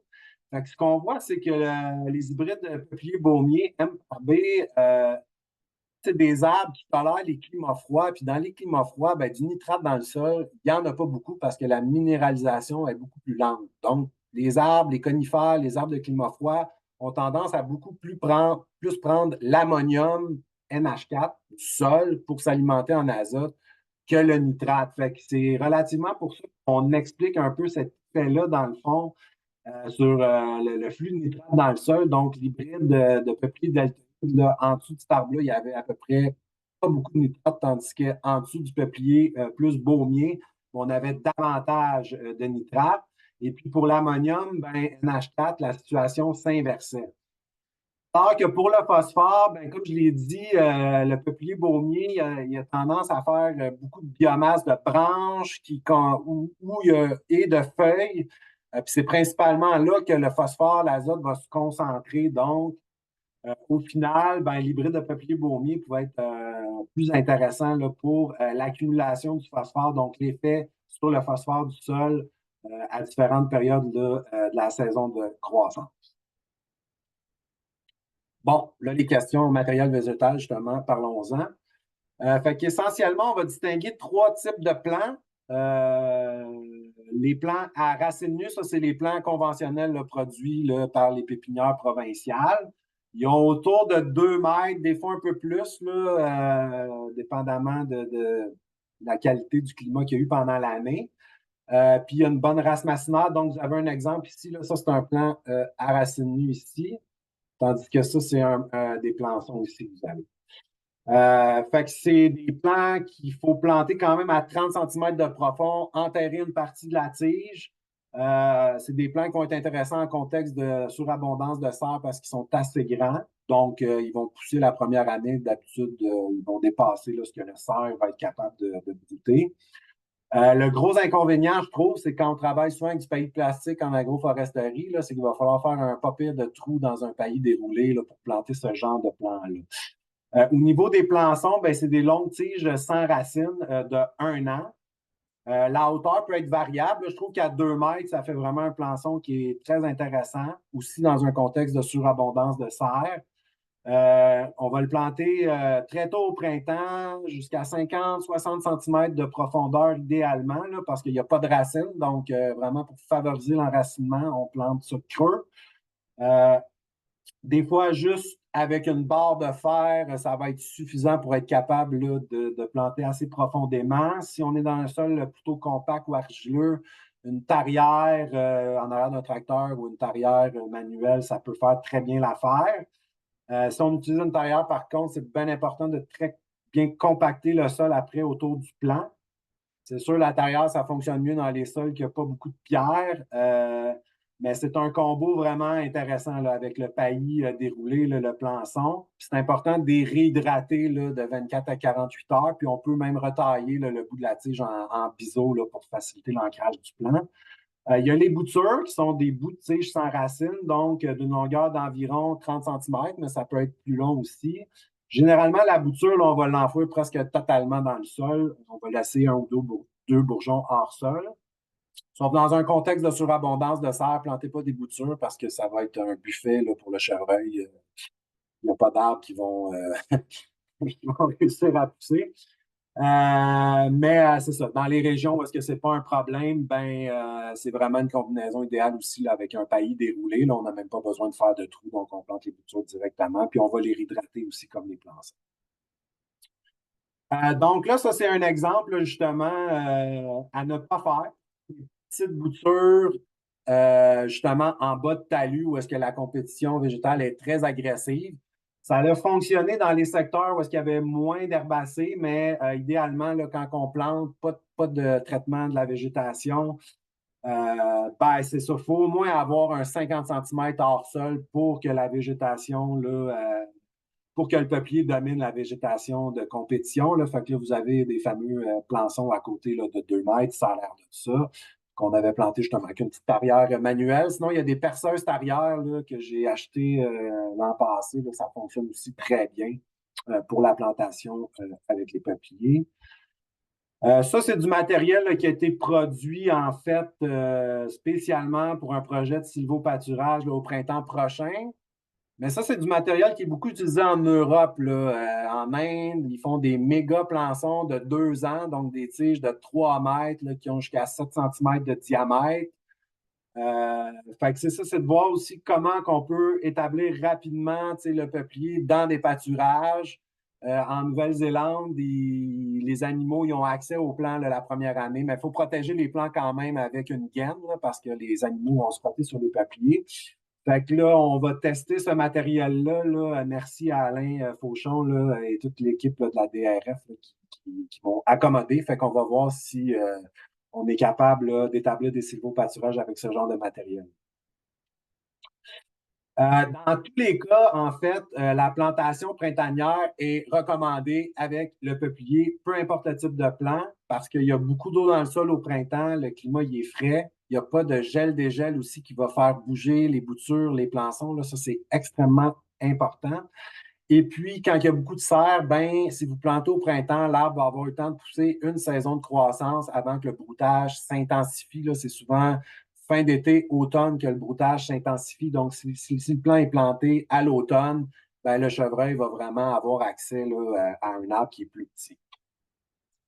Au niveau de la préparation des sites, traitement de végétation concurrente, ben, ça va dépendre en fait du site, du sol, de la végétation là, que vous allez retrouver sur le site. Donc, si on est dans des sols compactés ou des vieilles friches herbacées, des fois justement des bandes riveraines, tu sais, que ça fait longtemps qu'ils sont en friche, idéalement, on va labourer le sol et puis hercer 2 fois pour vraiment amener là, le sol à l'émietter assez finement. Si le sol est de bonne qualité et qu'il n'est pas compacté, on peut juste hercer. C'est sûr, on peut hercer juste une fois, là, mais si on pose du paillis de plastique, c'est sûr que ça fait un meilleur travail là, quand le sol est très, très, très émietté là, pour l'avoir testé les deux façons. Là. C'est un peu plus de travail, mais ça vaut la peine. Ça l'évite aussi si on installe idéalement. Moi, j'aime bien installer le paillis à l'automne. Comme ça, au printemps, on peut rentrer rapidement dans le champ et planter les arbres très tôt. Fait que si on fait ça, raison de plus que le paillis soit très bien installé, il faut qu'il passe l'hiver, puis c'est pas toutes les années qu'il neige comme c'est. On peut aussi planter le peuplier sans préparation de terrain là, sur des sols qui sont en santé ou des sols assez humides ou des fois les terrains accidentés là, qui ne permettent pas du tout d'accéder avec la machinerie. On peut dérouler du paillis manuellement. On l'a fait là, en bande. Ça se fait très bien. Puis, des fois, c'est peut-être plus rapide que d'installer des paillis individuels. Sinon, ben, un paillis minimalement d'1 mètre carré. Et 1 mètre carré, c'est un coup installé. Fait que ça prend des paillis un peu plus grands pour donner 1 mètre carré finalement, qu'on va installer après la plantation. Le paillis de plastique fonctionne le mieux généralement. Il est souple. Je teste aussi là, les paillis biodégradables. C'est ça, il y en a qui sont en train de se faire développer. Fait que là, je pense que ça a un bel avenir, mais il faut voir justement si ça permet d'avoir la même capacité à bloquer la végétation pour le même temps, et puis est-ce qu'ils vont tenir le coup dans les zones inondables, puis tout ça. Fait que tout ça reste à voir.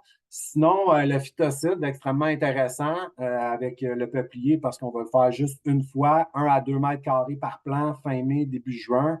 Vous avez un exemple en bas d'un plan dégagé.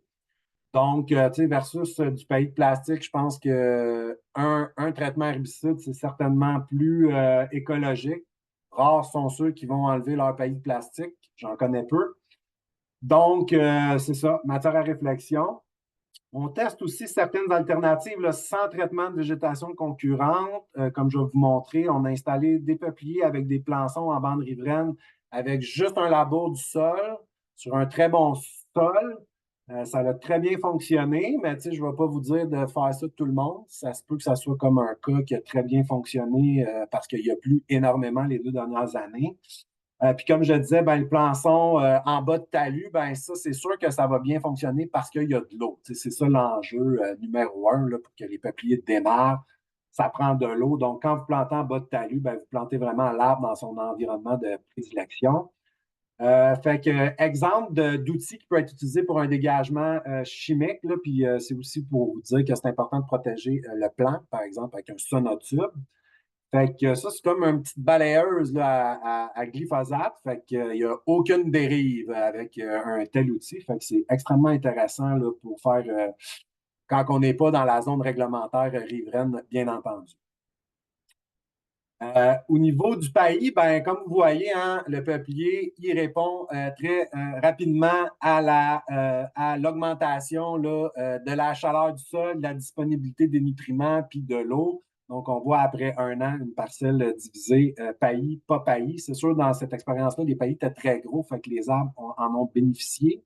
Mais 5 ans plus tard, c'est le résultat que vous avez. T'sais. Mais bon, les autres arbres sont quand même pas morts. Là. À Magog, on est d'une bande riveraine, un sol avec un drainage imparfait. Donc, les arbres ont quand même été capables de s'installer dans ces conditions-là. On n'est pas sur un talus sec comme le désert avec le cours d'eau à 3 mètres plus bas où la situation pourrait être différente.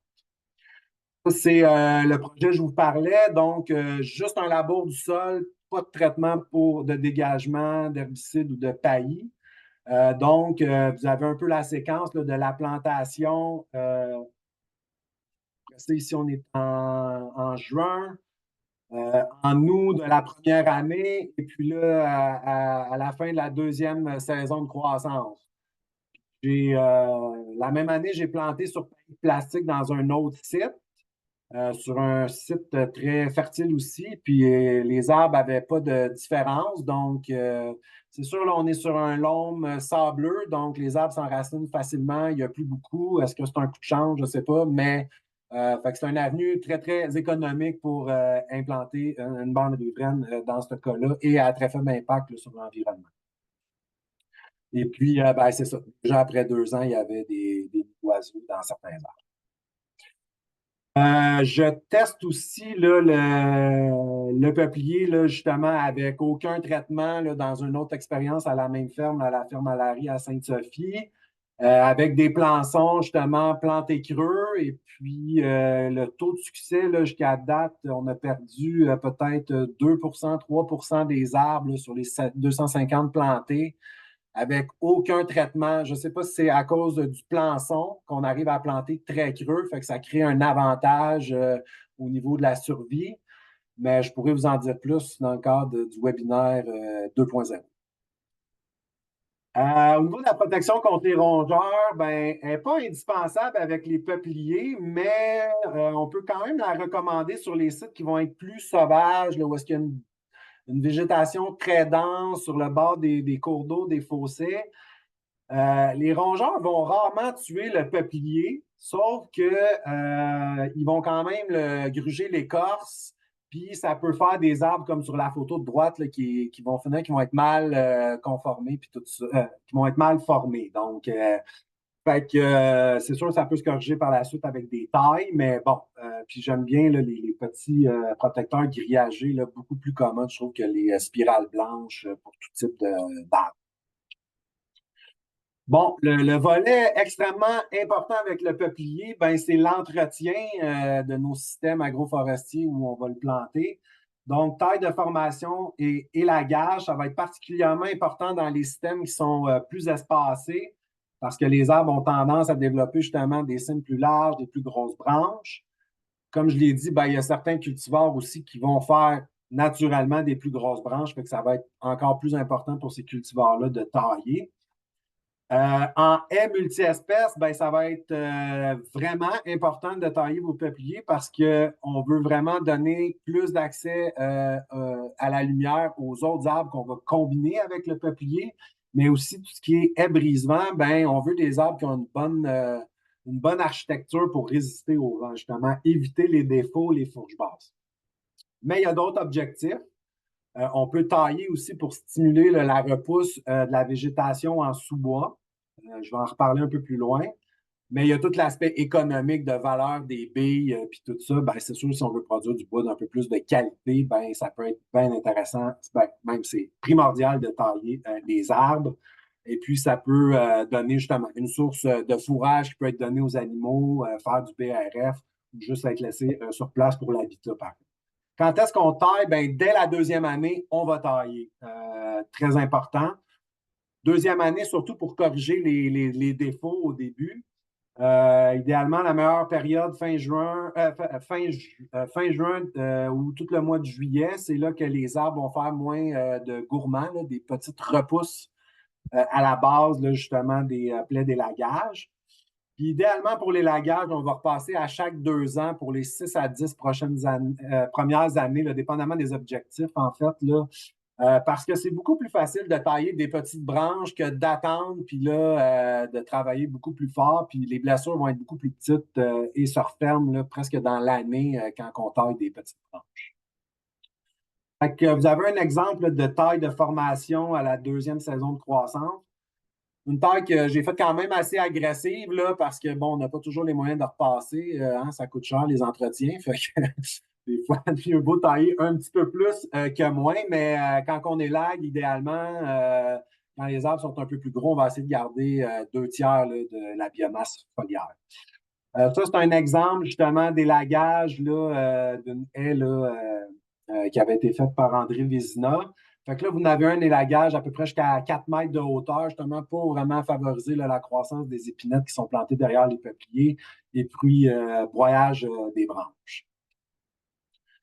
Là, vous avez un exemple dans une haie qui n'avait jamais été taillée, une haie de peuplier qui a été plantée en combinaison avec d'autres espèces en arrière, là. Fait que, grosso modo, vous avez un peu une partie de la haie qui a été taillée versus la haie qui n'a pas été taillée. C'est sûr, ça aurait été, comme je disais tantôt, là, souhaitable de faire une taille de formation là, pour éviter là, les défauts chez certains arbres. Mais c'est ça, c'est plusieurs bénéfices en fait qui viennent avec les lagages. Là, on est dans la même haie que j'ai montré sur la diapo précédente. Fait que là, la rangée feuille noble épinette était plantée quand même assez proche des peupliers. Donc, si on n'élaguait pas ces peupliers-là, ils étaient vraiment réprimés, là, les autres arbres. Fait que non seulement l'élagage, bon, va donner plus de place pour cultiver, fait qu'il y a un gain économique pour l'entreprise, pas de branche sur le tracteur qu'on entend souvent comme désagrément. En plus de ça, bon, la meilleure forme des arbres, plus d'usage possible. La lumière pour les espèces plantées avec le peuplier. Il y avait aussi des arbustes entre deux peupliers, donc qui étaient complètement réprimés. Et puis, ben, si vous avez la place pour laisser les branches, vous pouvez les laisser là, hein, parce que vraiment, la faune va aimer ça, avoir des tas de branches dans un aménagement.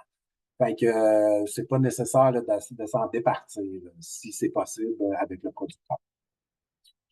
Comme je disais, élagage aussi en bande riveraine, on n'a pas toujours non plus la place pour avoir une bande d'arbres plus une bande herbacée. Fait que pourquoi ne pas avoir les deux? Fait que si on taille les peupliers, ben, on va permettre vraiment une repousse herbacée qui va être importante pour contrôler le ruissellement de surface. Là, ici, c'est moins important là, parce que c'est dans une prairie, mais si on avait un champ de maïs, ça serait bien intéressant d'avoir une strate herbacée très dense pour contrôler le ruissellement, permettre aux sédiments de se déposer. Mais aussi, ben, vous allez avoir plus de plantes qui vont fleurir en dessous de vos arbres. Fait que pour les pollinisateurs, ça peut être intéressant justement de permettre à la strate en sous-bois d'être un peu plus luxuriante. Euh, Maintenant, au niveau de la coupe des peupliers, bon, ben, pourquoi qu'on veut les couper, les peupliers? Ben, et quand? Ben, c'est quand ils vont devenir une nuisance pour les autres arbres dans l'aménagement, c'est le temps d'intervenir. Donc, dans un horizon, là, c'est riche de 10 ans, mais des fois, ça peut attendre jusqu'à 20 ans pour s'approvisionner, justement. Là, on peut y aller un peu plus tôt. Si on cherche une source de bois de chauffage, souvent à partir de 7 ans, il y a des arbres qui ont des diamètres assez intéressants pour faire du bois de chauffage.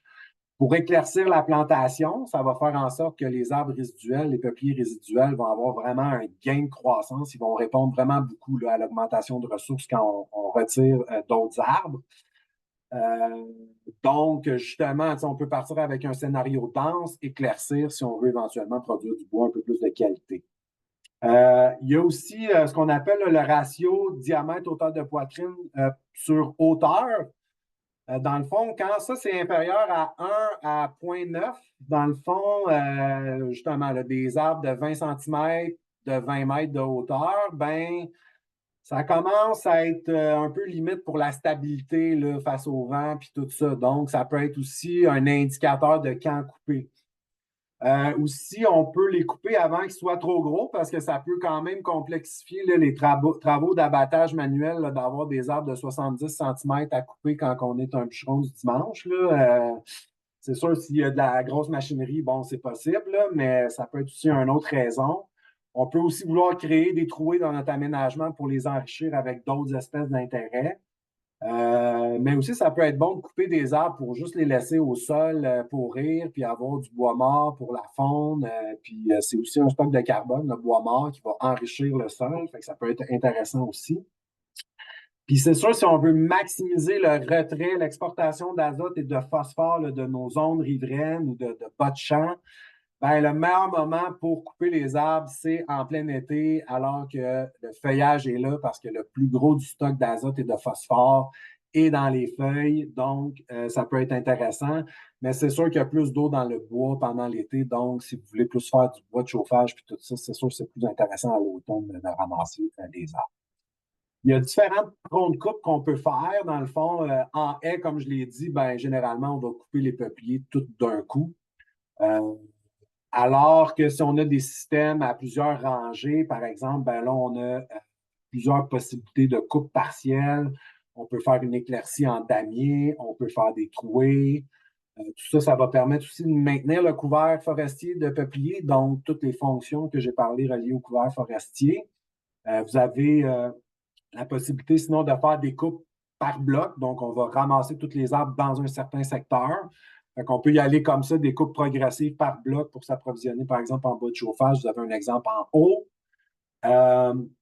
Et c'est sûr, si là, on fait une grosse ouverture, un bloc, ben, ça peut permettre au système de se régénérer là, avec les rejets de souche ou avec les drageons.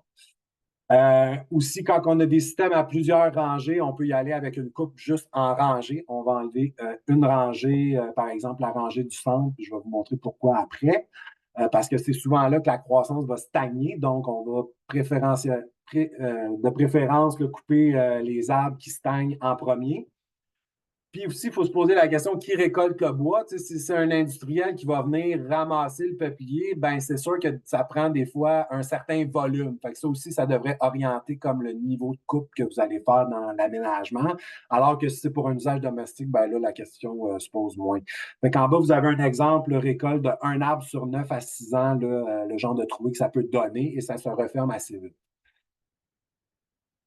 Puis, c'est ça, dans la photo d'avant, ben, il y avait de l'enrichissement qui avait été fait là, par Benoît là, dans les trouées des arbres qu'on avait coupés. Fait que là, vous avez un exemple d'un chêne agrofruit qui a poussé dans une de ces trouées-là. C'est sûr, ça pousse un peu moins rapidement qu'en plein champ, mais quand même, ben, ça permet de regarnir la bande avec des espèces d'intérêt. Là, vous avez un exemple justement de scénario de coupe où un arbre sur deux a été enlevé, là, les ronds verts. Puis sur la figure ici, ben, c'est pour vous montrer qu'on a coupé les arbres, dans le fond, à 7 ans.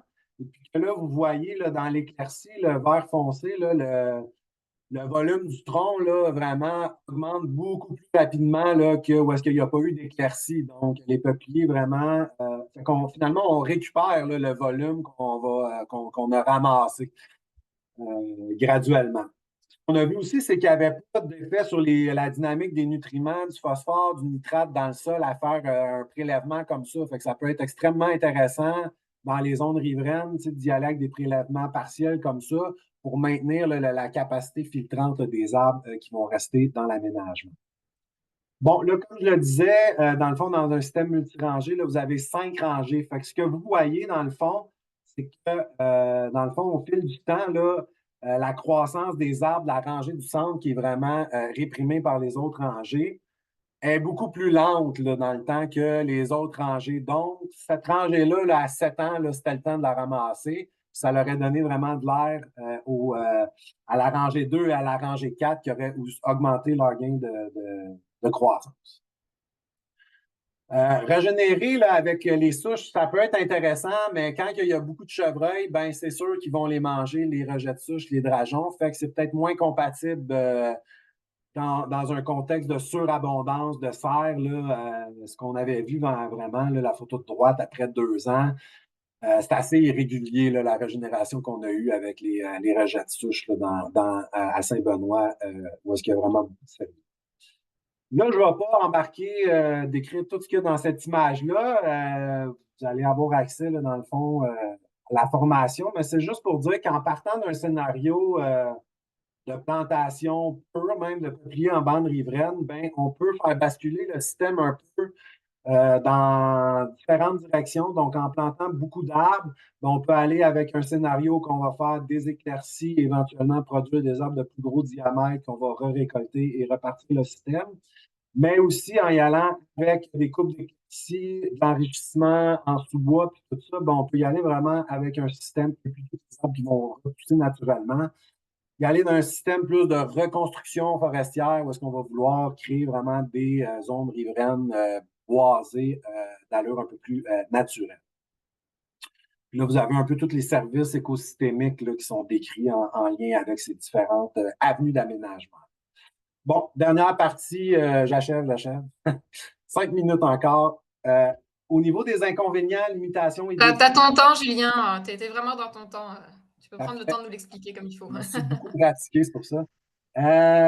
En fait, c'est ça. Peut-être un des principaux inconvénients, ben, c'est le cycle de vie assez court du peuplier. Donc, on le plante en toute connaissance de cause, en sachant très bien qu'on va éventuellement le récolter, cet arbre-là. Ou si on ne le récolte pas, ben, ça va être dans des zones où est-ce que ça ne sera pas grave, que les arbres vont casser, puis tout ça. C'est juste pour éviter une surcharge de travail, pour pas que le producteur soit pris à gérer des centaines de peupliers là, sur sa ferme. Là. Souvent, ils n'ont pas le temps, les producteurs, là, de faire de la taille. Fait que si c'est de la récolte en plus, ben ça peut devenir un problème éventuellement. Bon, les peupliers comme les saules, ça bouche les drains. Vous le voyez sur la photo, c'est des racines de peuplier qu'on voit là.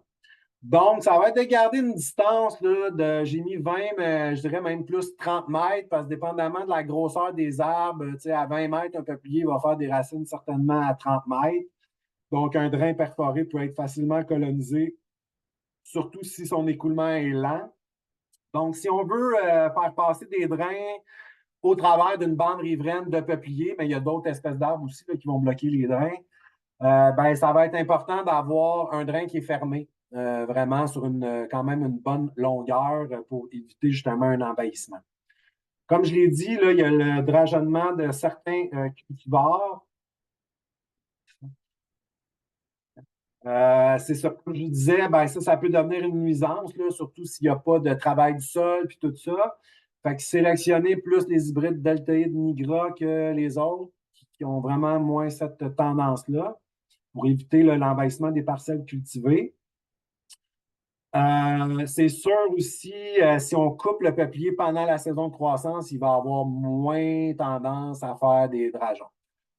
Donc, si vous avez déjà des peupliers installés sur le bord des cultures maraîchères, c'est peut-être quelque chose à considérer si c'est le temps de la récolte. C'est sûr aussi, on peut passer le long d'une haie de peuplier puis faire un labour profond à chaque peut-être 2 ans pour éviter justement que les racines aillent trop loin dans le champ, là, justement limiter cet envahissement racinaire-là. Mais c'est sûr que ça peut être intéressant quand même d'avoir des racines sous les cultures pour justement aller chercher ce qui va percoler dans le sol. Il y a la présence du castor. Je ne vous cacherai pas que le peuplier, c'est un des préférés du castor. Donc, pour son alimentation, fait qu'il va le cibler vraiment en premier. Fait que ça peut être problématique dans plusieurs situations. C'est sûr, il y a toujours une quantité. Là. C'est sûr, si on plante beaucoup, beaucoup, beaucoup de peupliers, là, à un moment donné, le castor, il ne va pas tout couper. C'est sûr qu'on peut trapper le castor comme, c'est sûr, justement, les plantations là, dans la Naudière, la famille Moreau, ils peuvent attraper là, des dizaines de castors parce que justement, ça peut être très problématique. Ou l'installation de grillage métallique là, qui peut être faite, mais bon, c'est sûr, c'est des coûts là, assez importants à ce niveau-là. Il y a la production, la sélection des cultivars, comme je disais, n'est pas faite pour l'agroforesterie au Québec pour le moment. Donc, c'est axé sur des usages sylvicoles. Fait que ça serait le fun qu'il y ait un développement là, de cultivars vraiment avec une architecture pour les haies. Là. Ça serait vraiment intéressant, mais tout cet aspect de restauration-là. Là, il y a plusieurs nouveaux cultivars aussi qui sont recommandés, les hybrides entre le peuplier deltoïde et le peuplier maximovisi. Ils ont l'air d'avoir une architecture assez intéressante aussi. Tout ce qui a du peuplier deltoïde dedans est plus recommandable en agroforesterie. Donc, il y a des tests qu'on fait à ce niveau-là. Et aussi, ça pourrait être vraiment intéressant de développer de l'amélioration du peuplier deltoïde. Aux États-Unis, c'est ça qui est fait. Là, ils croisent le peuplier deltoïde entre lui-même, donc pour avoir des variétés qui sont plus productives, parce quand on fait des croisements, généralement, il y a un gain de croissance là, qui découle de ça, plus de vigueur, fait que ça pourrait être intéressant, puis ça serait une espèce indigène qu'on améliorerait. Donc, je pense que je vois là quand même un grand intérêt, puis c'est ça, le chercheur à la DRF qui s'occupe du peuplier aussi, là, il y a de l'intérêt pour ça, fait que ça pourrait être le fun d'avoir accès à ce matériel-là un jour. Bon, là, il y a toute la question principale de l'accès aux plants qui sont produits par le ministère, qui est un peu compliqué. Si votre producteur agricole, il y a un statut de producteur forestier, bon, ça peut fonctionner parce que ça, c'est les plants produits par les pépinières provinciales sont pour les conseillers forestiers, dans le fond, pour les producteurs forestiers qui sont enregistrés ou pour l'industrie. Donc, ça peut être une façon de faire. Faire des projets de recherche avec des chercheurs, ça peut être une autre façon d'avoir accès aux plants. Il y a des demandes qui peuvent être faites via le MAPAC régional. Il y a des producteurs qui arrivent à avoir des clubs aussi qui arrivent à avoir des plans comme ça, mais je ne sais pas à quel point c'est facile d'avoir les cultivars qu'on veut, dans le fond, à ce niveau-là. Il y a du peuplier qui se fait maintenant en pépinière privée, mais souvent les cultivars ne sont pas connus. Fait que, puis il n'y a pas non plus une diversité de cultivars. Fait que on sait pas, on connaît pas dans le fond, le parentage là, de l'espèce qu'on va planter. Puis souvent, les plants, ben, c'est des plants multicellules qui ne sont pas assez gros, tu sais, dans un contexte de surabondance de serre. Fait que là, on va être obligé finalement de protéger les plants comme un feuillu noble. Fait que, tu sais, ça va vraiment augmenter les coûts de plantation. Ça pourrait être intéressant qu'éventuellement, il y ait un partenariat là, entre le ministère et certaines pépinières privées pour offrir le matériel qui a été sélectionné par le ministère, de connaître les clones, d'avoir les meilleurs clones pour l'agroforesterie qui sont produits au privé, là, dans le fond. Fait que, c'est quelque chose que j'aimerais vraiment qui se fasse éventuellement. On a parlé en introduction, Cécile a parlé justement de la perception plutôt négative là, chez plusieurs producteurs, mais pas juste chez les producteurs, bien des aménagistes, bien des biologistes aussi qui détestent les hybrides, les méchants hybrides. C'est sûr que on travaille dans des milieux très dégradés où est-ce qu'on plante des espèces du soya, du maïs. Fait que, je pense qu'il ne faut pas non plus capoter là, à mettre des peupliers hybrides dans ces environnements-là. C'est sûr, quand on a des peupliers indigènes, des petits peuplements de peupliers datés ou baumiers indigènes, bon, là, on va essayer de peut-être pas mettre du peuplier hybride mur à mur pour pas qu'il y ait de contamination génétique, là. Mais sinon, je pense que le peuplier hybride peut rendre un service très, très important. Puis c'est sûr que là, bon, il y a toutes les normes d'aménagement là, dans le programme Prime Vert là, qui ne font pas vraiment beaucoup de place à tout ce que j'ai présenté aujourd'hui. Souvent, on ne peut pas mettre plus de 25 d'espèces exotiques dans un aménagement. On ne peut pas faire des patrons de plantation non plus, où on va faire, par exemple, une rangée de peupliers avec des rangées de feuilles nobles de part et d'autre, par exemple, comme André Vézina recommande pour les haies. Donc, ça serait peut-être de revoir aussi nos programmes pour vraiment voir comment cette espèce-là peut être mieux intégrée. Là, parce que là, comme c'est là, ben, c'est pas l'idéal. Dans le fond, on est un peu pris avec le cadre du programme Prime Vert pour ces aménagements-là. Puis en bande riveraine, ben, il faut planter la première rangée d'arbres à 2 mètres en haut de la ligne des hautes eaux pour que l'aménagement soit admissible. Fait que là, ça l'empêche toute, en fait, plantation vraiment dans la zone riveraine, où est-ce que les arbres ont leurs plus gros effets au niveau de l'ombrage, des fonctions hydrologiques. Donc, ça aussi, c'est à revoir. Donc, si vous voulez en savoir un peu plus, ben, je vous inviterai à aller voir là, sur le site d'Agri-Réseau dans le domaine agroforesterie. Si vous écrivez peuplier dans la fenêtre de recherche, vous allez tomber quand même sur beaucoup de documents qui ont été publiés là, par la Fiducie, mais par d'autres aussi, plein de fiches techniques. Fait qu'il y a quand même beaucoup de bibliographie à ce niveau-là. Vous pouvez me contacter, ça va me faire plaisir d'organiser visite terrain. C'est sûr, là, les projets, moi, ça fait juste 2 ans que là, je plante des peupliers et d'autres espèces aussi là, dans les basses Laurentides, mais pour des systèmes beaucoup plus vieux, vous pouvez contacter Benoît à la Fiducie. Ça va lui faire un plaisir d'organiser une visite terrain, vous montrer, c'est ça, les plantations qu'on va avoir, les plus vieilles, 23 ans en bande riveraine l'an prochain. Fait que c'est extrêmement intéressant et il y a plusieurs autres types d'aménagements agroforestiers là, avec d'autres espèces qui sont très matures. Puis c'est ça, vous pouvez consulter là, pour les très curieux. Les articles scientifiques, plusieurs sont en accès libre, donc c'est ça, bibliographie à ce niveau-là. Puis peut-être un petit merci là, en terminant pour tous les producteurs là, qui ont participé à ces projets, des fois un peu fous, dont l'abbaye de Saint-Benoît-du-Lac, où il y a vraiment des projets d'envergure. Là. C'est des projets de recherche, mais vraiment à une échelle plus de projets pilotes. Puis tous les partenaires financiers là, qui ont encouragé là, les aménagements, mais la recherche, le transfert au fil des années. Là, mes anciens collègues, Benoît Truax, Daniel Gagnon, qui m'ont insufflé la passion pour l'agroforesterie et les plantations d'arbres en général. Daniel Vézina aussi, là, qui m'a aidé pour tout le volet haies agricoles avec le peuplier. Mais aussi la pépinière de Berthier là, qui fournit les arbres qui sont bien sympathiques pour différentes demandes en lien avec les peupliers hybrides. Et également là, le technicien Alain Fauchon et Guillaume, le chercheur Otis Prudhomme là, de la DRF là, qui ont le volet peuplier là, au ministère sous leur aile là, c'est ça, que je peux consulter, qui sont toujours d'une grande aide là, pour les projets. Donc, merci à tout le monde. Période des questions.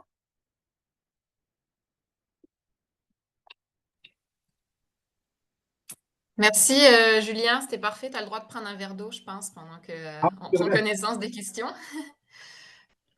Laurence, je te laisserai les Oui, prendre si tu veux. oui, alors merci beaucoup. C'était vraiment intéressant. C'est le fun que c'était très appliqué au monde agricole, là. C'était très complet. Merci. Donc, je commence.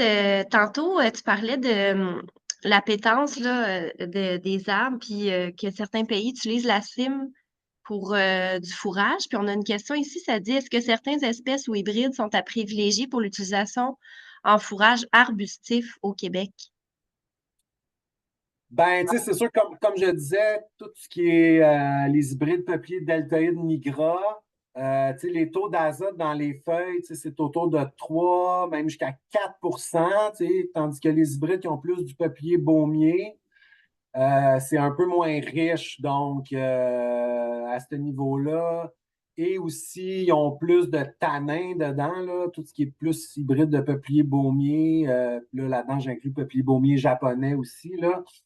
Donc, je ne sais pas aussi si ça peut finalement se répercuter, par exemple, dans le goût de la viande, là, tu sais, parce que, bon, on sait qu'une viande sauvage, souvent, ça a plus un goût de bois, là, mais fait qu'il y a peut-être cet aspect-là, là, parce que moi, je le fais faire le test là, quand on fait les visites de terrain, là, tu sais, on peut y goûter nous-mêmes, là, puis on le voit tout de suite, là, il est beaucoup plus astringent là, quand il y a du peuplier deltoïde, du peuplier baumier ou du peuplier baumier du Japon. Là, mais les animaux vont le manger, là, c'est sûr. Là. Moi, je l'ai vu là, dans des pâturages, là, suite à la coupe d'arbres. Laisser les branches là, il ne reste plus de feuilles, là, c'est pas trop long. Là. Les animaux, vraiment, ils aiment ça. Mais là, après, est-ce que ça crée une problématique peut-être au niveau du goût de la viande ou du goût du lait? Fait que là, c'est à voir, mais à ce niveau-là, peut-être par précaution, ça peut être peut-être plus intéressant, c'est ça, hybride, deltoïde, nigra. Ouais. Mais, tu sais, j'avais vu en Nouvelle-Zélande, en supplémentant, dans le fond, les moutons avec le peuplier, les succès reproducteurs étaient meilleurs. Puis, fait que, tu sais, il y a comme un intérêt là, qui va au-delà là, de juste leur donner ça comme nourriture, là. Mais, je pense OK. que c'est ça, quand il y a une composante ligneuse, tu sais, c'est plus vermifuge, puis tout ça, fait qu'il y a des intérêts là, pour la santé animale aussi là, à ce niveau-là. Puis, tu sais, c'est beaucoup utilisé dans les pays qui ont des sécheresses. Fait que là, quand les pâtures deviennent moins intéressantes, ben là, ils vont aller tailler les arbres pour carrément. J'ai même vu une vidéo en France, carrément, ils coupent des arbres, puis ils les laissent tomber dans le champ, puis les animaux mangent, là. C'est ça. OK, wow, c'est intéressant. Merci. La prochaine question, c'était sur le projet de sylvopâturage prévu avec les grands plançons. Ouais. Est-ce la plateforme agroécologie d'agriculture d'AAC à Sherbrooke? Non, non, non, écoute, ce projet-là, pour l'instant, il n'y a même pas de financement. Fait que ça va être non, non, pas du tout. Dans le fond, moi, c'est une idée, ça fait longtemps que j'ai, mais tu sais, c'est de voir je vais le tester dans un pâturage avec des moutons. On va protéger les arbres pour 1 an, puis là, voir justement qu'est-ce que ça va donner. L'autre pâturage, il y a beaucoup de vaches à lait, je ne sais pas, tu sais, si protéger les arbres 1 an, ça va suffire, tu sais, mais je pense qu'avec les densités d'animaux qu'on a au Québec, c'est sûr, je pense qu'on ne peut pas faire comme en Nouvelle-Zélande, puis planter, puis laisser les animaux, peut-être avec des moutons, là, mais tu sais, avec des vaches. Puis c'est aussi, bon, le matériel a été produit, mais il n'y a pas tout le même diamètre, là. Fait que, tu sais, peut-être les très gros, ça fonctionnerait, mais en tout cas, par mesure de précaution, Puis je vais tester aussi différents patrons de plantation, peut-être des exclos peupliers avec des feuillus qui vont rester là plus longtemps avec les clôtures, mais mon souhait, c'est quand même de pouvoir que les animaux aient accès rapidement, dans le fond, au plan, là, pour pas justement que ça compromette trop la production agricole. Là. Mais c'est vraiment un projet que j'ai pas d'informations. Fait que ça reste à voir. Est-ce que les plans vont bien repartir, etc. Là, fait que ça va tout être à tester au printemps, mais c'est sûr que ça se fait ailleurs. Parfait, merci. Ensuite, on avait une question, là, ça, je pense que tu y avais répondu. On va chercher où les plançons de 2 mètres de long et à quelle période en lien avec la plantation du printemps? Et pourquoi pas les PFD, les plants de forte dimension en motte? Ben, c'est ça, comme je disais, c'est tout l'aspect comme plus paillis plastique. Oui, C'est vraiment plus de travail, parce qu'il faut quand même que tu plantes ton plant de forte dimension assez creux. Fait que, moi, vraiment, là, le plançon, je trouve qu'il y a ce gros avantage-là en milieu agricole, là, très compatible là, avec le déroulage du paillis, puis tout ce qui est plantation plus en bas de talus. Vraiment, je trouve au niveau de la rapidité d'exécution, puis les plançons, ben là, je sais pas, le plançon, c'est que tu peux le commander, mais c'est pas un matériel qui est fait comme de base par la pépinière. Fait que, ça te voir justement, peut-être en passant par le MAPAC ou voir un partenariat avec un chercheur. Mais c'est qu'aussi l'avantage du plançon, c'est que tu n'as pas besoin de commander un an d'avance. Fait que, moi, les plançons, je les commande à l'automne pour le printemps. C'est sûr, là, ils ne peuvent pas produire 100 000 plançons, là, mais fait que- mais encore là, je pense que c'est au niveau politique, il faudrait que notre pépinière provinciale euh, elle serve, je pense, un peu plus le milieu agricole, là, parce qu'on a vraiment un excellent système de production de plants, mais l'accès il est compliqué un peu. Là. Fait que, moi, ça serait c'est mon plus grand limité. souhait.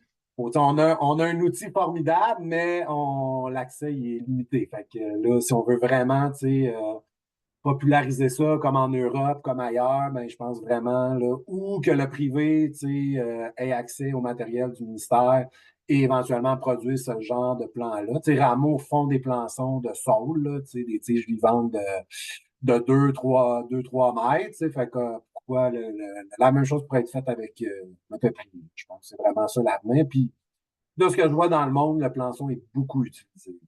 Mhm. Oui, effectivement, c'est intéressant. Parfait, merci. Prochaine question, c'est peux-tu revenir sur les éléments clés pour réussir une implantation dans le talus? Ben oui, dans le talus, d'abord, ça va être de cibler vraiment la zone qui est plus humide, donc le bas du talus, je dirais mi-talus à bas de talus, là, puis ça dépend toujours là, de la pente, là, mais l'humidité va être le facteur numéro un. D'être capable de planter le plançon très creux. Donc, si on fait une plantation là, fin avril, là, il y a beaucoup d'eau dans le sol. J'ai vu même sur les sols d'argile lourd, on est capable de rentrer les plançons même sans barre de fer. Là. Puis quand je dis la barre de fer, idéalement, c'est d'y aller avec le bout qui est fin de la barre de fer, là, pas l'autre bout qui est gros. Là. Fait qu'on veut faire un trou qui est fin pour être capable de rentrer vraiment que le plan soit très serré. C'est sûr, après, avec un bout de bois, là, un 2 par 2, on peut venir là, taper le sol autour, là, mais là, c'est une technique, je l'ai testé sur peut-être une cinquantaine là, de peupliers, mais il n'y en a pas un qui est mort. Fait que, on plante vraiment l'arbre dans son environnement naturel. Fait que le fait qu'il soit gros, qu'il y ait des réserves, c'est ça. Il n'y a presque pas de chance d'échec à ce niveau-là si vous le plantez vraiment à l'endroit qui est humide. Fait que ça, comme j'ai dit, ça, je pense, ça a beaucoup d'avenir parce que ça ne crée pas de problème. Là. Tu mets ton arbre où est-ce qu'il n'y a pas de culture de toute façon. Et c'est souvent en bas des drains. Des fois, chez certains producteurs, ils vont même vous laisser planter un peuplier là parce que le drain, finalement, il sort en haut de talus. Là, fait que là, le peuplier non plus, gardez quand même une distance, mais c'est possible d'installer des peupliers dans ces zones riveraines-là, même s'il y a du drainage. Là, les racines ne vont pas remonter très loin. Ouais, c'est ça. Parfait. Merci. Ensuite, on a des merci pour la présentation, pour les réponses, beaucoup de sujets de recherche intéressants. Je suis très satisfaite de votre présentation. Merci beaucoup. Et on a une dernière question ici. A-t-on des données sur le succès des plançons en bas de talus en fonction du débit et du calibre des cours d'eau? Non, là, c'est ça. Tu sais, là, c'est vraiment pour le moment. Moi, j'ai testé ça pour la première fois il y a 2 ans. Mais la photo que j'ai montrée, tu sais, dites-vous que cet arbre-là, il a subi les inondations là, de août là, passé. Là. Tous les plançons que j'ai plantés sur cette ferme-là, le chemin, la traverse, elle a arraché. Là, tu sais. Fait que, pour vous dire, là, ils ont été vraiment soumis à un extrême là, en termes de crue. Là. Fait que le peuplier, tu sais, va justement, le fait que le bois est mou, la tige est flexible, ben, il va résister à ça.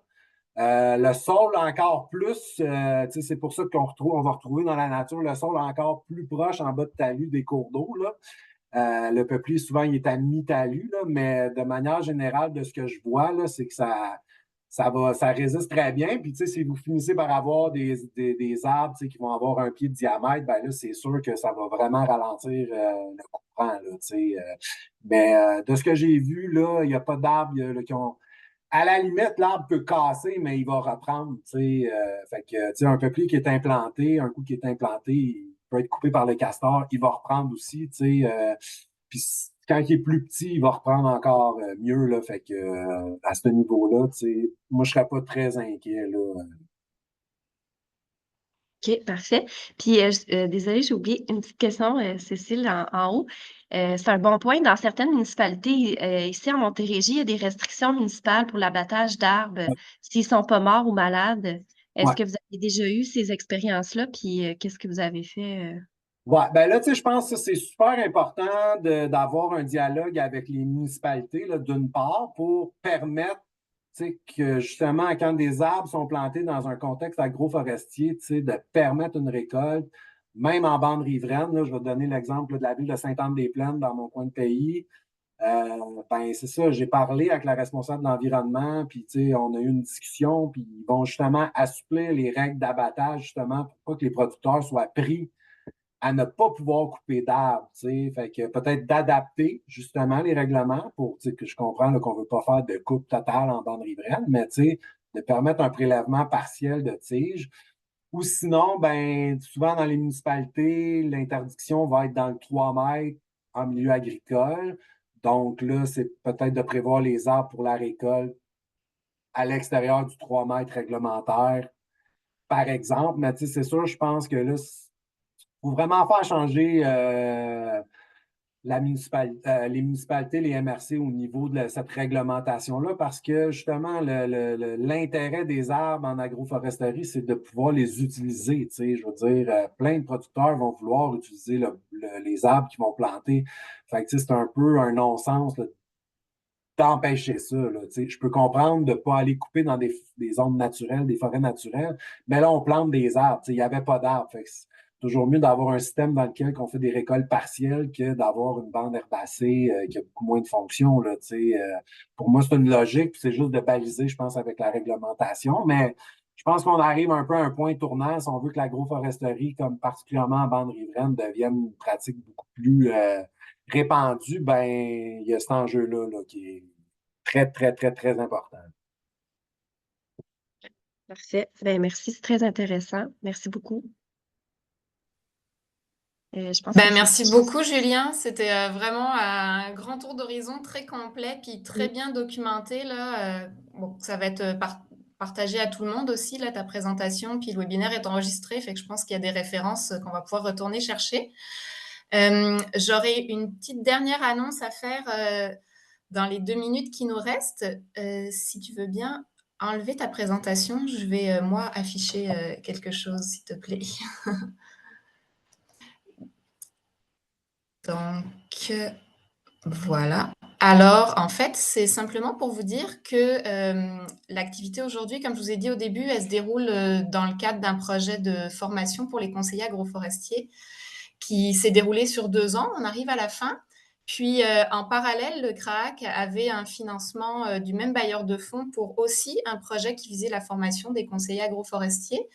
En fait, on est allé sur des angles complémentaires. De notre côté, chez ProConseil, on était beaucoup au niveau de la formation sur l'accompagnement des producteurs et l'implantation des projets. Le CRAAC, pendant ce temps, ils ont développé une plateforme d'apprentissage en ligne. Donc, ça reprend essentiellement le contenu qui est dans le guide d'aménagement agroforestier qui est paru, je pense, ça fait 2 ans maintenant, en 2022 ou 2023, je crois. Ça reprend ce contenu-là, puis c'est présenté sous forme de 4 modules. Ça représente, je pense, environ 16 heures d'apprentissage au total passées au travers des modules.